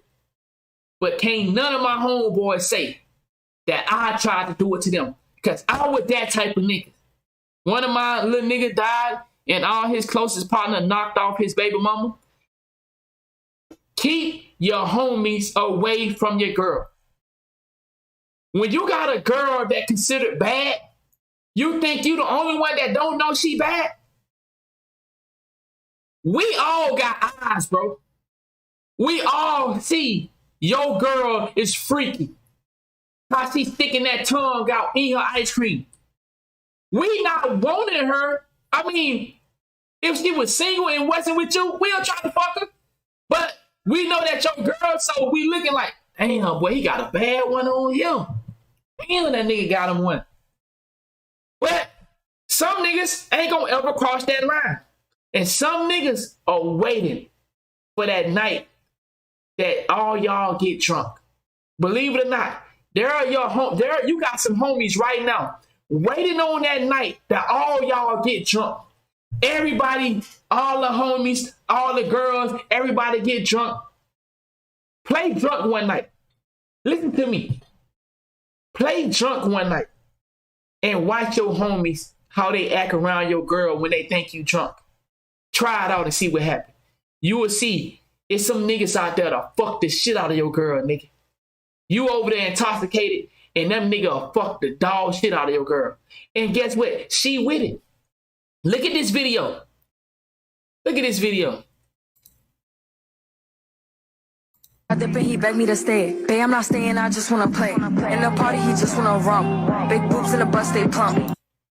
Look at this shit, bro. She a baddie, she knows she a 10. She a baddie with her baddie friend. I dip and he begged me to stay. Babe, I'm not.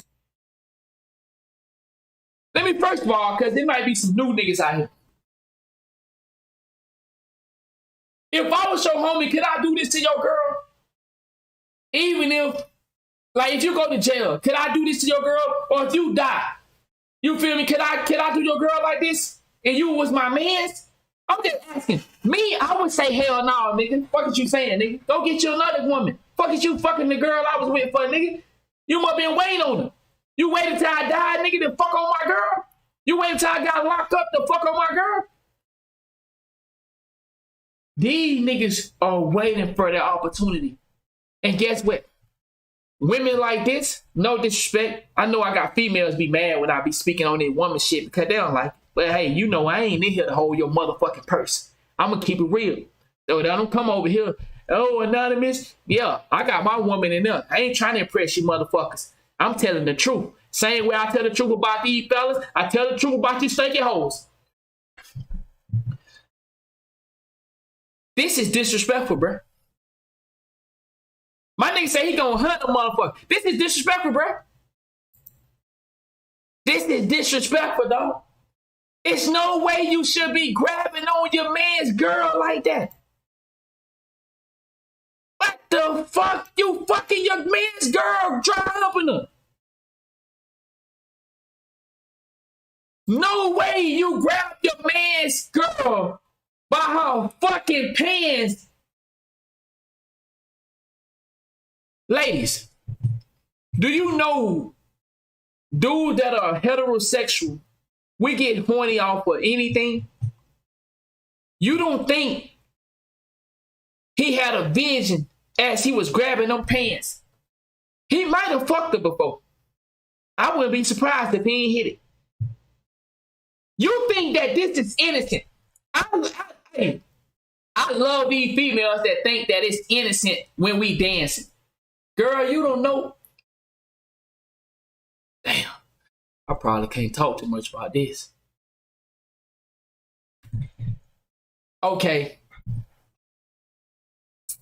What I'm saying is, my lady probably listening. God. Listen, what I'm saying is, not me. This is why I don't dance with females. This is why when I go out, I stay to myself. Cause bruh, I'm saying though, you think niggas just gonna dance with you and niggas just gonna be thinking naturally? Like, no. That's all type of things that run through niggas' minds. Not me. Not me though. My nigga said dance on me and I'm on goddamn train. My nigga said he on your trail all night. Ladies, if you dancing with a dude like this, ain't no innocent shit. Nigga gonna be thinking about, man, shit, I wanna hit little shorty.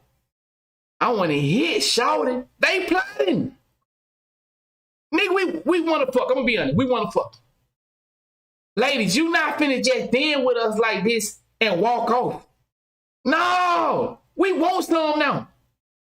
Yeah, we ain't, it ain't safe.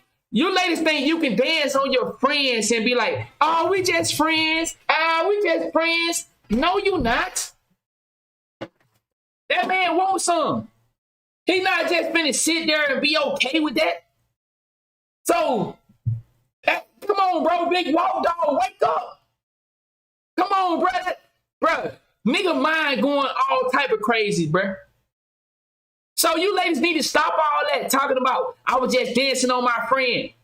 Man, ain't no such thing as a boy and a female. Yo, first of all, let me say this. I never had a female friend. Never. Never. I thought I did, but, you know, I tried it out. It just didn't work. I can honestly say I'm 30 years old, and I never had a female friend. Do you know why? Do you know why I never had a female friend? And why I would never have a female friend?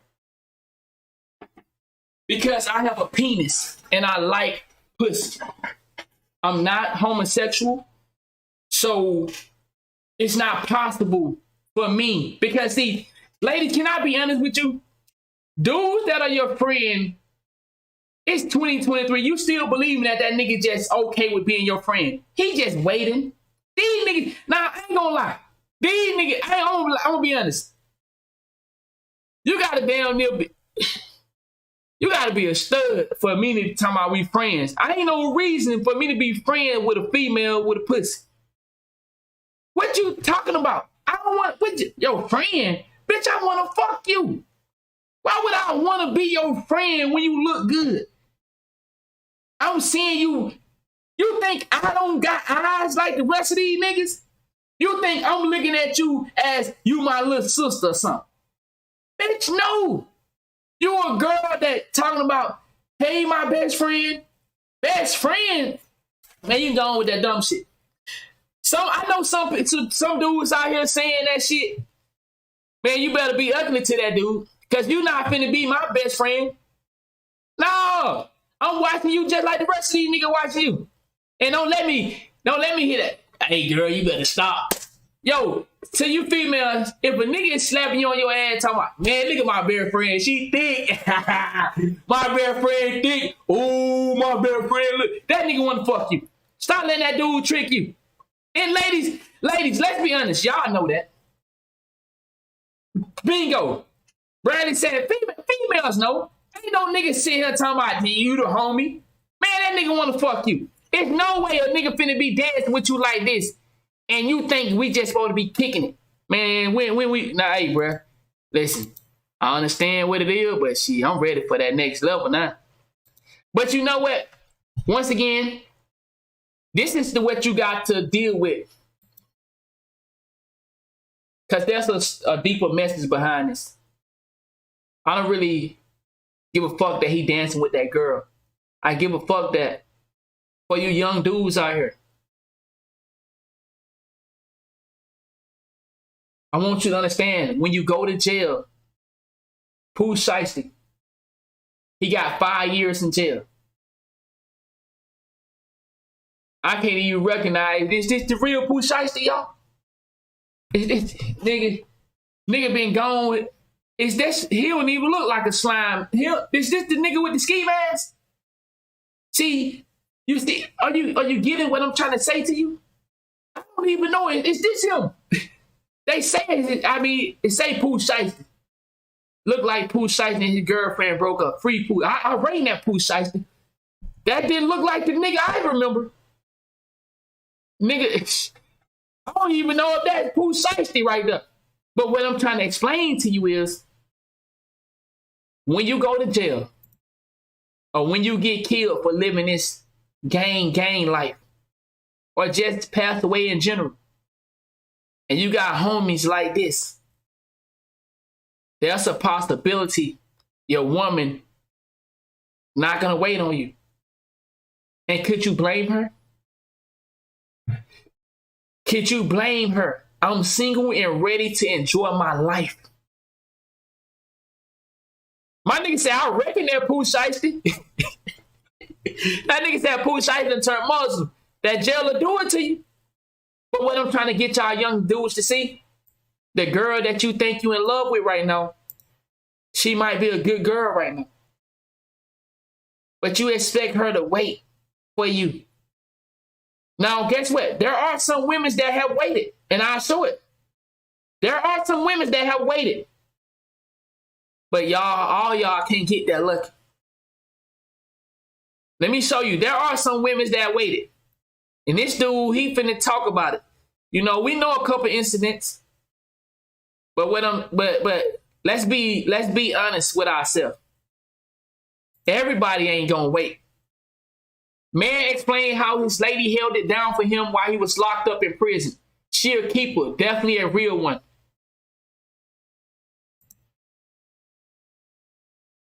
Let's see, do I got the audio? He said I got locked up on. He said I got locked up on my way to meet her for the first. What the fuck? Damn! So he got locked up on his way to meet her for the first time. She literally picked up my call every day, more than 5 times a day, no cap, and put money on my commissary every week for 4 months straight without me having to ask. We built a bond and friendship before we even met physically. What the fuck? Did this nigga met a goddamn Tinder? This nigga met him a Tinder? This nigga met a bitch on POF or something?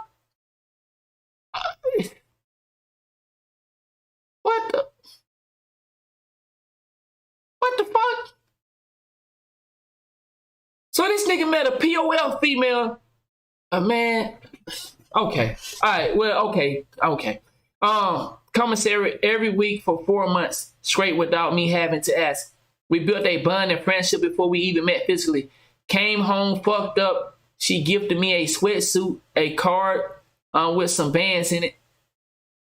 Damn. Came home fucked up. She gifted me a sweatsuit, a card with some bands in it, and some white ups, and said happy birthday. What is some white ups?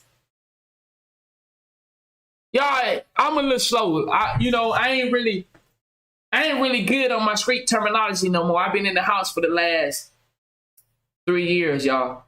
I've been in the house for the last 3 years, man. Can y'all help me out? Some white ups? What is that? And said, happy birthday, baby. I was lost for words. Just came home, so I was chilling, spent the bread she gave me. My son B-Day was coming up. She spent over. Okay, so, some Air Force. Okay. Hey, y'all know I've been out the hood for a minute, man. All right. Are y'all hearing this? First of all, we on your ass, nigga. Congratulations, but we finna get on. See, I was thinking I was finna bring y'all a good story, but I gotta get on this nigga ass. Can y'all tell me why I'm finna get on this nigga ass? Do y'all know why I'm about to get on this nigga ass? Came home fucked up. She gifted me a sweatsuit and a card with some bands in it and some white ups and said, "Happy birthday, baby." I was lost for words. Just came home, so I was chilling. Spent the bread she gave me. My son B-Day was coming up. So the nigga that spent the money that she gave him, okay. I ain't gonna get on the nigga ass. I'm gonna let it go. Man, niggas ain't responsible out this bitch, dog. Yeah, you know your son's birthday coming up. Now the bitch gotta give you some more money. You gonna use the bitch up. See, that's why you niggas don't, this what I mean by you niggas don't have no idea how to pimp. And I'm not pimping, it's taken so negatively. You guys, let me not say pimp. You guys don't know how to give and receive. And this is why women's run from y'all. Because all you, man, women are givers. They'll give you the world. But you gotta at least be giving them something. You can't just keep getting, you can't keep just having your hands out. And you got some more of that good shit you gave me last week. You can't do that. You guys don't know how to make a woman. Y'all don't know how to do it, man. You gotta at least give them a little bit before you come back and say, "Hey, you got some more?" You can't just do it like that. If she gave you money when you got out, my nigga, you should have saved a little bit and gave her some back, nigga. Went and bought her some shit with the money she gave you, nigga. You would have fucked her head up. You gonna run them motherfuckers out if she gotta keep giving you some every week. You niggas, y'all new niggas different, man. I'm gonna be honest. You new niggas, but y'all don't know how to fucking do nothing right now. She spent over $1,300 on my son's birthday.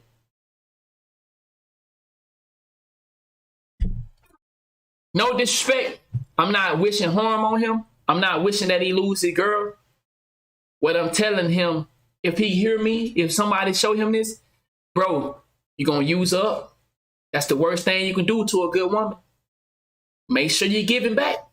Do not just be receiving, dog. Please listen to me. When you have a good woman like this, and I admit, she sound like she was desperate. I mean, ain't that wrong with that? Because, ain't that wrong with jail, you gotta show love to niggas in jail too. But he met a good woman. She cared for him. She picked up the phone every day. She put money on his book without her asking.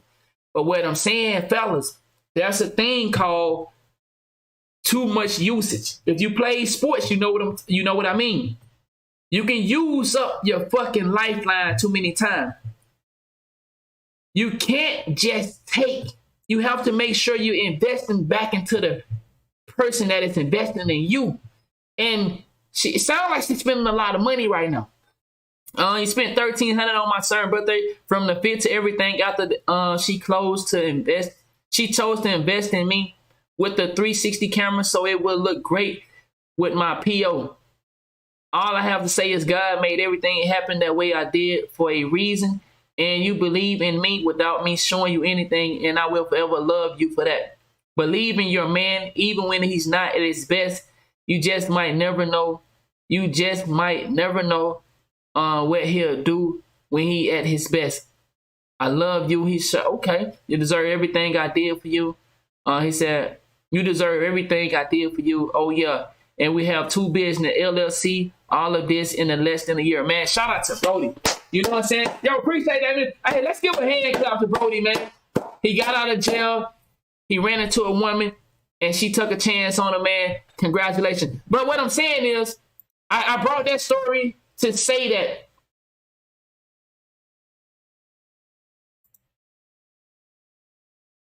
everybody ain't gonna be your mans, and all these women ain't gonna wait around, dog. And you can't expect them to. Who shiesty woman is ready to get back out there? You can't blame her. You can't blame her. She can't sit there and wait. I'm just saying. Now, this woman waited. Okay, she did it. But all these women ain't finna wait, man. Some of these women finna move on with their life, bro. So when you out here committing these crimes, trying to stay, what they call him? He mad, he ski masked up and all that. I forgot what they call Pooh Shiesty. Whatever it is. Shiesty, yeah, all that shiesty shit, man. Your woman gonna be gone, bro. Keep on playing around, bro. You getting 20, 30 years and thinking bitch supposed to just keep putting money on your books. Man, you better quit playing, nigga. You was a girlfriend, boyfriend. You ain't get married. You should at least, bro, if you know you're going to jail, at least marry her. That way you can suck her in to giving you a little bit more. Yo, ladies, I know y'all. I'm just being honest. Nigga, at least get married before you go to prison, nigga. If you know you about to go to jail, get married before you go, bro. That way she'll feel, because religion gonna hit her. She gonna feel like she gotta stay with you.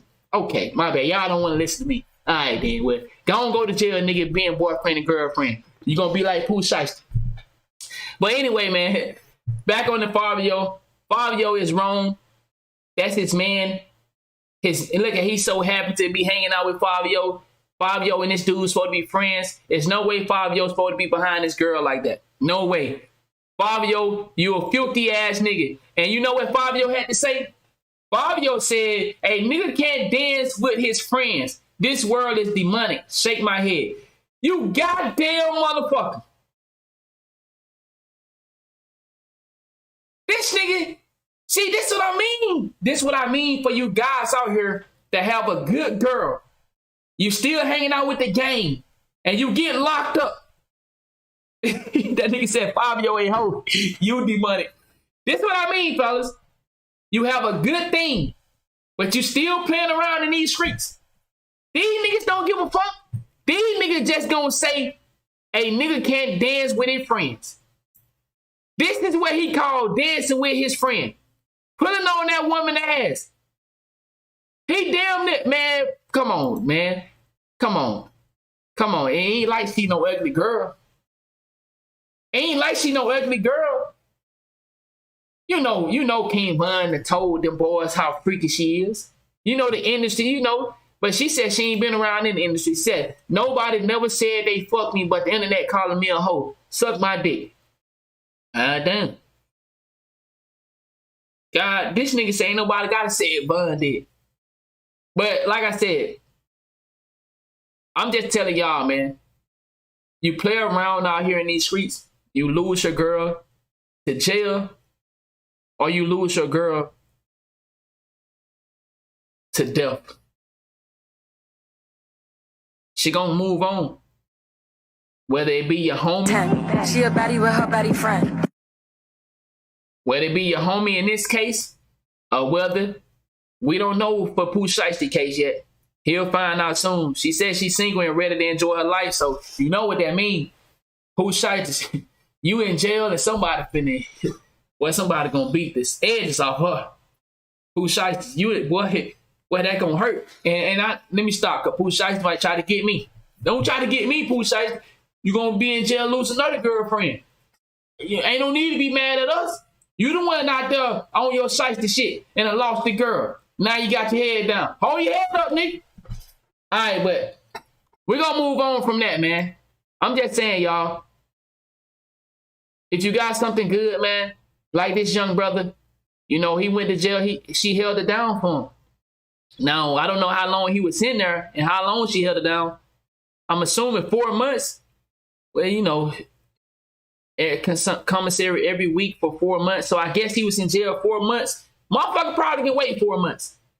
But, you know, I'm just saying, y'all asking for these women to wait a long time, man. When you got 5 to 10 years and 20 years, these women get horny. What the fuck y'all keep thinking? That these females get tired of playing with that pussy at night. They want some dick. They want to go on dates. They want to go get dressed up and niggas look at them. Them women tired of coming home talking on that motherfucking jail phone. I'm just being honest, dog. I'm just being honest, man. I know we don't want to hear it, but I'm just being honest. All right, man. We're going to move on to our last story of the night. Man, I actually said I wanted to be finished by 12. Look like we might make that. Last story of the night. And guess what? It's very similar to this. Your man's dead. Guess what? Life keep going.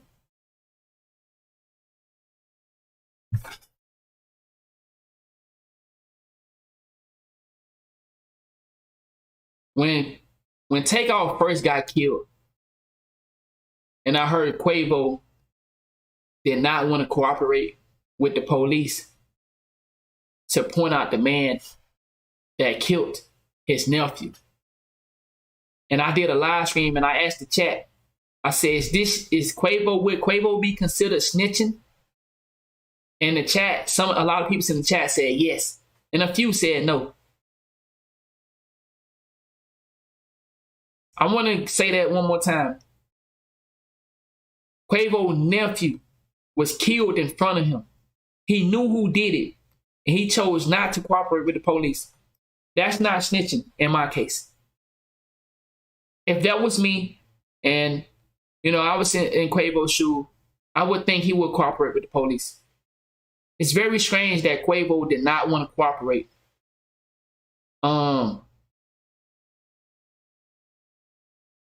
A lot of us believe in conspiracy. A lot of people that watch my content, we believe in conspiracy. We believe in assassination. It's real weird that Quavo did not want to cooperate when he watched his nephew get killed in front of him. It makes you say, is this how the industry works? Takeoff is dead. Quavo just keep going with his life. But his nephew is dead. Did he set his nephew up? Was he a part of it? It really don't matter. What do matter is, for my young niggas out here, for my young ladies out here that you still want to be a part of something that don't care about you. This is what's gonna happen. Look at the young lady that got killed in Mexico. Shaquilla, if I'm saying her name correct, Shaquilla. Y'all correct me if I'm wrong. Her friends DDT'd her. Broke her spinal cord. Broke her neck. They watch her fight man, dude, woman. What? It was something she was fighting. They still haven't. Have they? I heard it was one of them dude girls. Y'all know what I'm talking about. It was a trans dude. Okay. Y'all let me know. That's what I heard she was fighting. So they watched her. She went to Mexico with her friends and they did that to her. That's what I'm saying. Guess what? Their life went on. You dead. And they go on and enjoy their life. Let's check out this right quick. Pop that shit.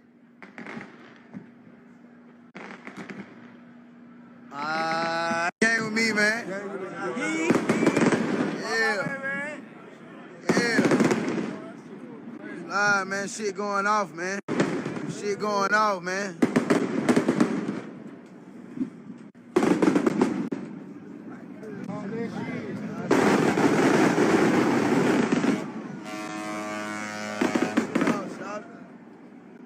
Let that shit out, them 4 hands. Now, I'm not saying when your family members die, you have to sit in the house and cry all week, all year. I'm not saying that. But what I am saying is very strange that Quavo did not want to cooperate to help get his nephew killer, his nephew, in front of him. He chose to not cooperate to help get the man that put his nephew, blew his... That don't sound right to me. My nephew, someone I brought into the game, someone that came in the game with me, got killed right in front of me, and I don't want to help get the fucking killer in jail. And I just keep moving forward, going on by my business. But of course, the master gonna think, oh man, he made a song, man. He loved his cousin. It's real strange to me. It's real strange. Dude got $1 million bond. Who bailed him out? Let's listen to this, and then we're gonna listen to Seti Nash. Let's listen to this right quick. The man accused of killing rapper Takeoff bonded out of jail. This is a story you saw first here on ABC 13. And our Charlie Etsy is live now. Charlie, the attorney had said repeatedly he could not make this bail.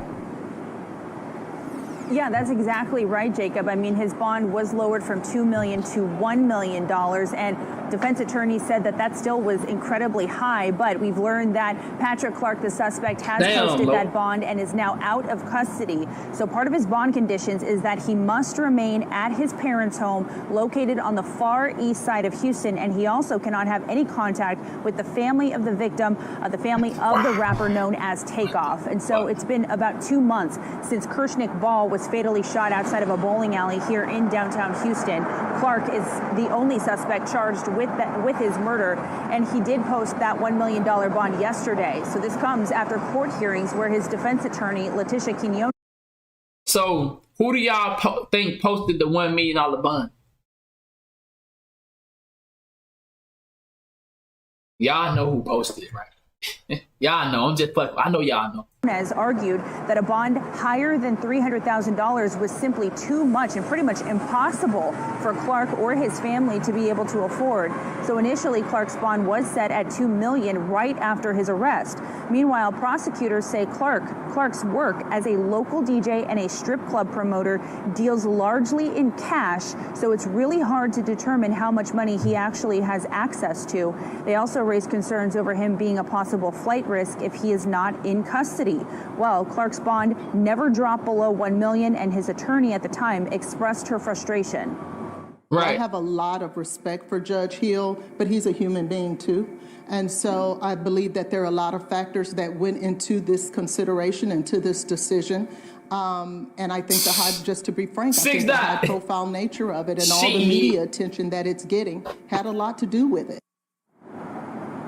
And another bond condition for Clark is that he did have to give up his passports to the court, and he is due back in court on March 9th. Charlie Etsy, ABC 13 Eyewitness News. Yo. All right, so now we're gonna come back to that. Now I wanna flip over to this side right quick. So did DJ Pat get bailed out by mob ties just to get shot at by him and everything like that?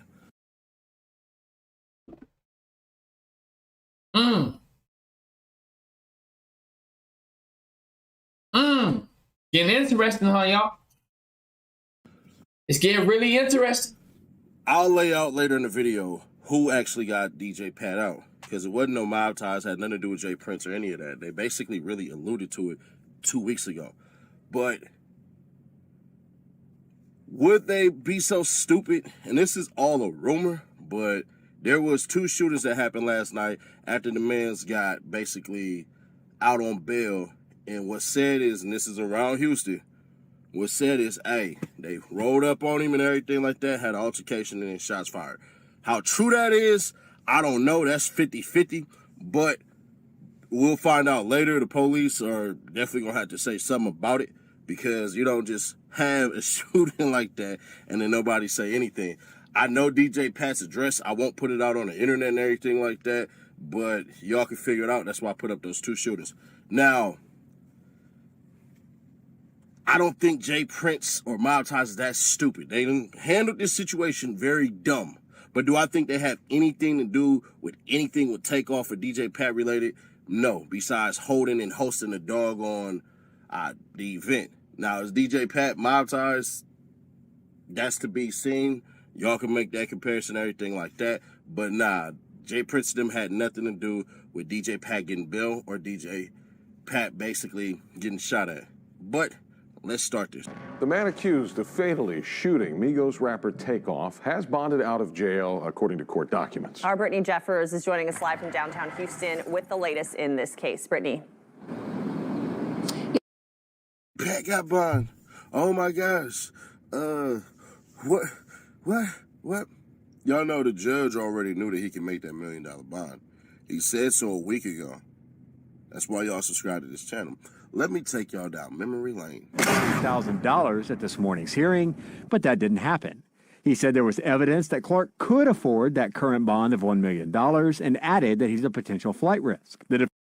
Hill said he believes Clark may be a flight risk and requested a deep dive into the suspect's personal finances. He wants to understand why Clark cannot post bond, yet was recorded on a jail phone call saying the $2 million was doable.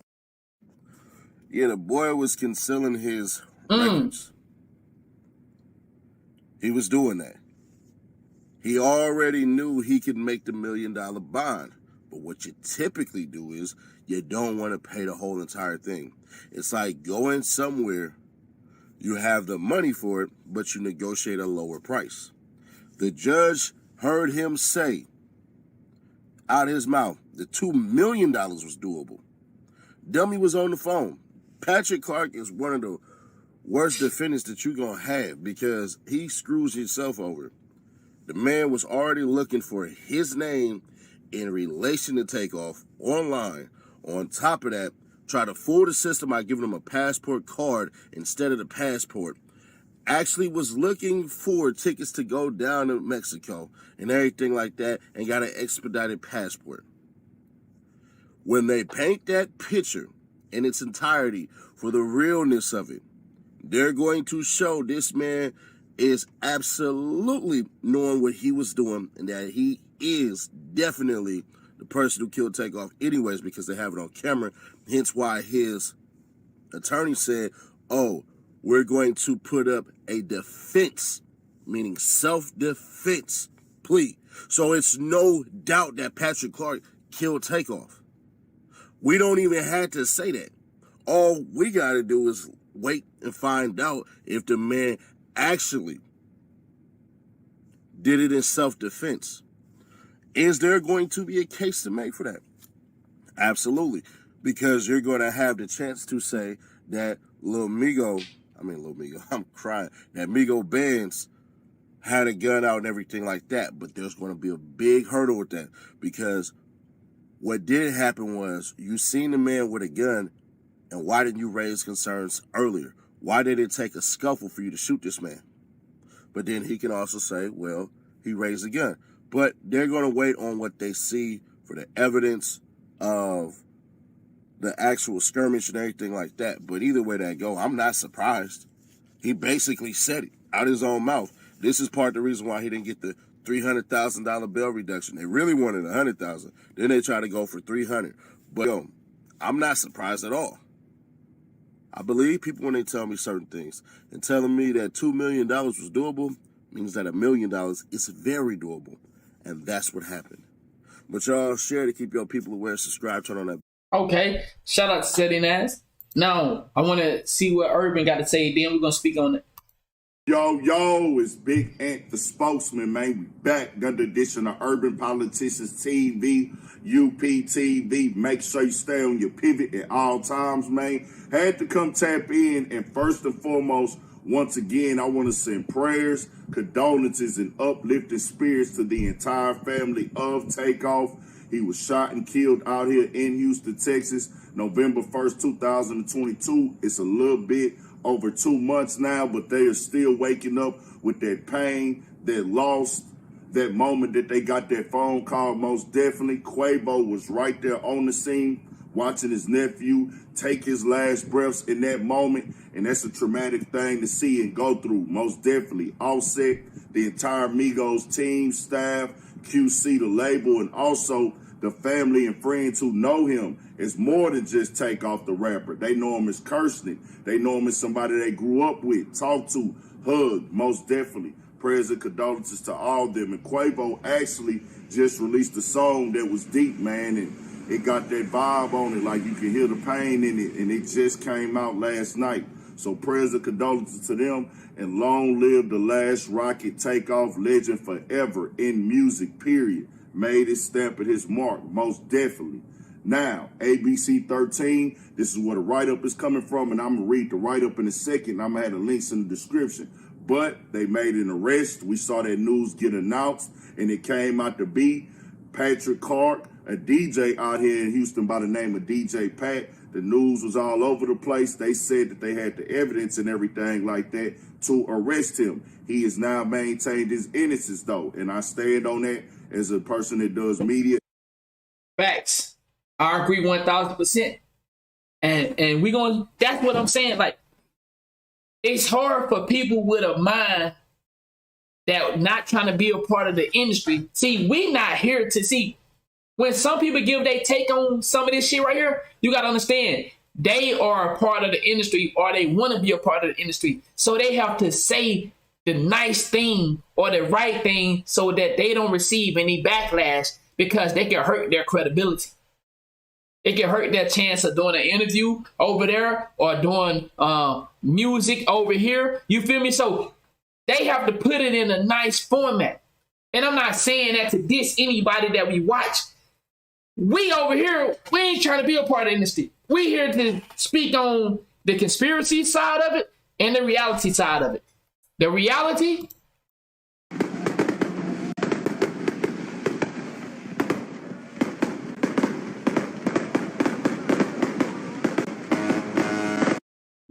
is life still gonna keep going and your nephew is done for. The reality is your nephew got killed in front of you and you would not cooperate with the police. I didn't know that wasn't part, like I didn't know that was snitching. It was my nephew just got killed. We wasn't on no gang shit. A nigga just shot my nephew over a fucking argument. That nigga just killed my nephew. So you telling me people consider that to be snitching? I find that very hard to believe. I think Takeoff in some way, some fashion was set up. It don't make sense. It don't make sense. How a nigga that have nothing to do with nothing is the one that gets shot and nobody else is hit? So apparently everybody got a gun, but only one nigga dead. Come on, y'all. We not falling for that dumb shit no more. Nah, nigga, need to be more people shot. You telling me everybody in here got a gun, it's a shootout, but only one nigga come up dead. And it's the nigga that's not involved in nothing. Okay, all right. Innocent until proven guilty, till we see everything come out. But they were having a lot of back and forth. And let's go ahead and clear this up right now. This guy does have ties with mob ties. Let's go ahead and get that out there. This not no random ass nigga. He is affiliated with mob ties. About his bond and how they were going to handle it. Would he be given a bond, which he was given one? They had to set at a higher price. They started going back and forth on that. Money amounts, as in, hey, his cash amount can't be made and determined because he is a DJ. Well, now the news hit and said this, that he was released last night on bond. And the write-up says, this comes after Clark's defense team tried to have his bond lowered to $300,000, saying the suspect could not come up with the cash to get out. Initially, Clark's bond was set at $2 million, but Judge Josh Hill agreed to lower it to $1 million. Hill ruled that previous statements made by Clark indicated that he could pay a $1 million bail and that there are bail bond companies that would take on that risk. Okay, so basically he reading it back over. So now let's hear one more take on it, and then we're gonna wrap it up. And I did a video on my conspiracy behind the Takeoff murder, and I also did a reaction video to Call Me Kinfolk video behind what he did with the numbers of gematria. So like I said, when I seen that messy video, if y'all seen the messy video, it was just too many signs in that for a nigga that already on that type of timing to not notice. If you seen the messy video, once again, I did a video. Y'all can check it out on my channel. For the people that watching me on Twitch and Facebook. Once again, we live on Twitch, Facebook, and YouTube. So shout out to everybody that's tuning in. But you can check that out. And after we watch this video, I'm gonna go listen to the new Quavo song. We're gonna listen to it. Buddy said trash, so we gonna go check it out after this.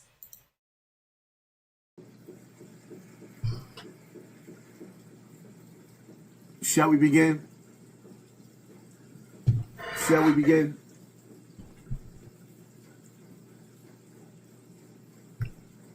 Certain things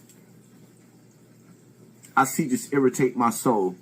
So I see the post, I see the picture up with Quavo partying with Diddy for the New Year's. Quavo partying with Diddy for the New Year's. The last party that we saw Quavo at led to Takeoff's death.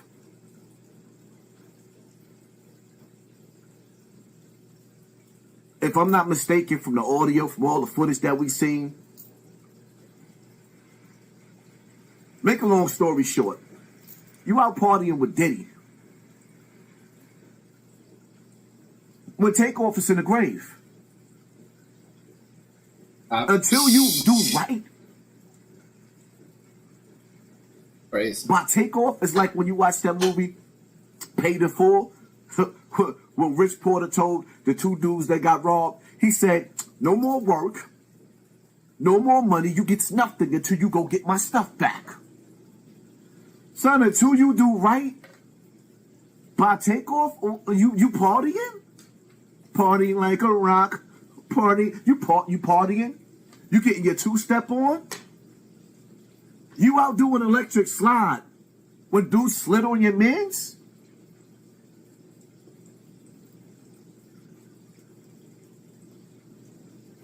In the hood, the good die young. It's always the dude with the big mouth that make it home to his family. But the good dude, he gets the pretty old box with the flowers and 6 feet in the earth. While his man that started the situation, that had the mouth in the situation. Nigga, that's so crazy. That just made me think about some situation that happened back at home where I'm from. Man, that's so true though. The nigga that started, they get to live another day. The nigga that was a bystander is dead. Nigga, that shit happens so much. That shit right there happens often. That some people feel like sacrificed him in a situation. Well, his life gets to go on, and he's having fun. I think every time you see a picture with Quavo partying, you should put a picture of Takeoff in the grave right next to him to remind him what happened in the last party. I mean, if you're going to talk that talk, then walk that walk, right? Everybody's an ape. Damn, low. Until it's time to become a gorilla and get all in that monkey shit. Rest in peace to Takeoff, man. All you fellas out there watching me, man, don't let your right-hand man put you in a situation, and then when you in that situation where your family is crying over that casket, screaming, bastard, y'all know who killed them, filled them with them Ruger. I like where he going with that. And I told y'all about a story when I went out with one of my homies, man.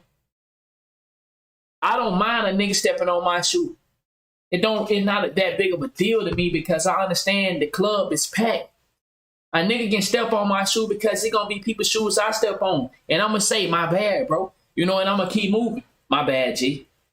Niggas step on my shoe, they say, my bad, G. It's coming. I understand some of y'all, we talked about this before, some of y'all say, you don't play that shit, nigga can't step on your shoe. But me, you think I'm willing to lose my life because a nigga stepped on my shoe? You think I'm willing to air a nigga out because you think I'm gonna shoot a nigga down or a fight break out because the nigga stepped on my shoe? Now I'm going to jail or I'm dead because the nigga stepped on my goddamn shoe. But I had a homie that didn't like that a nigga stepped on my shoe. And I had to like, yo, homie, chill. But it made me think like, where would I be for a shoe? My homie that got to fighting with this nigga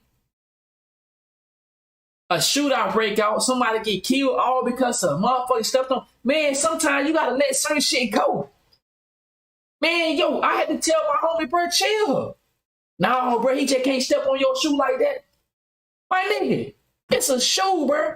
It's crowded in this bitch. People gonna step on your shoe, man. It ain't nothing intentionally.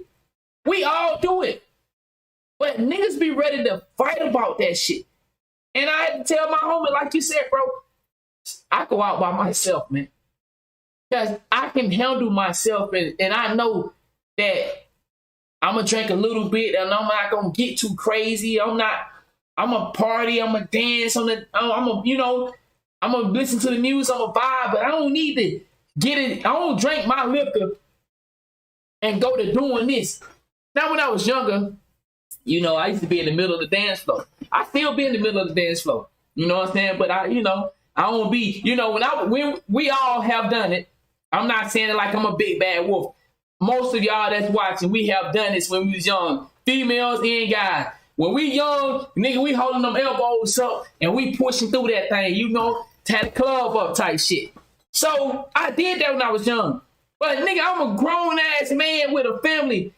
Man, when they play certain songs, I do this right here. I bag on back and let them young niggas shine.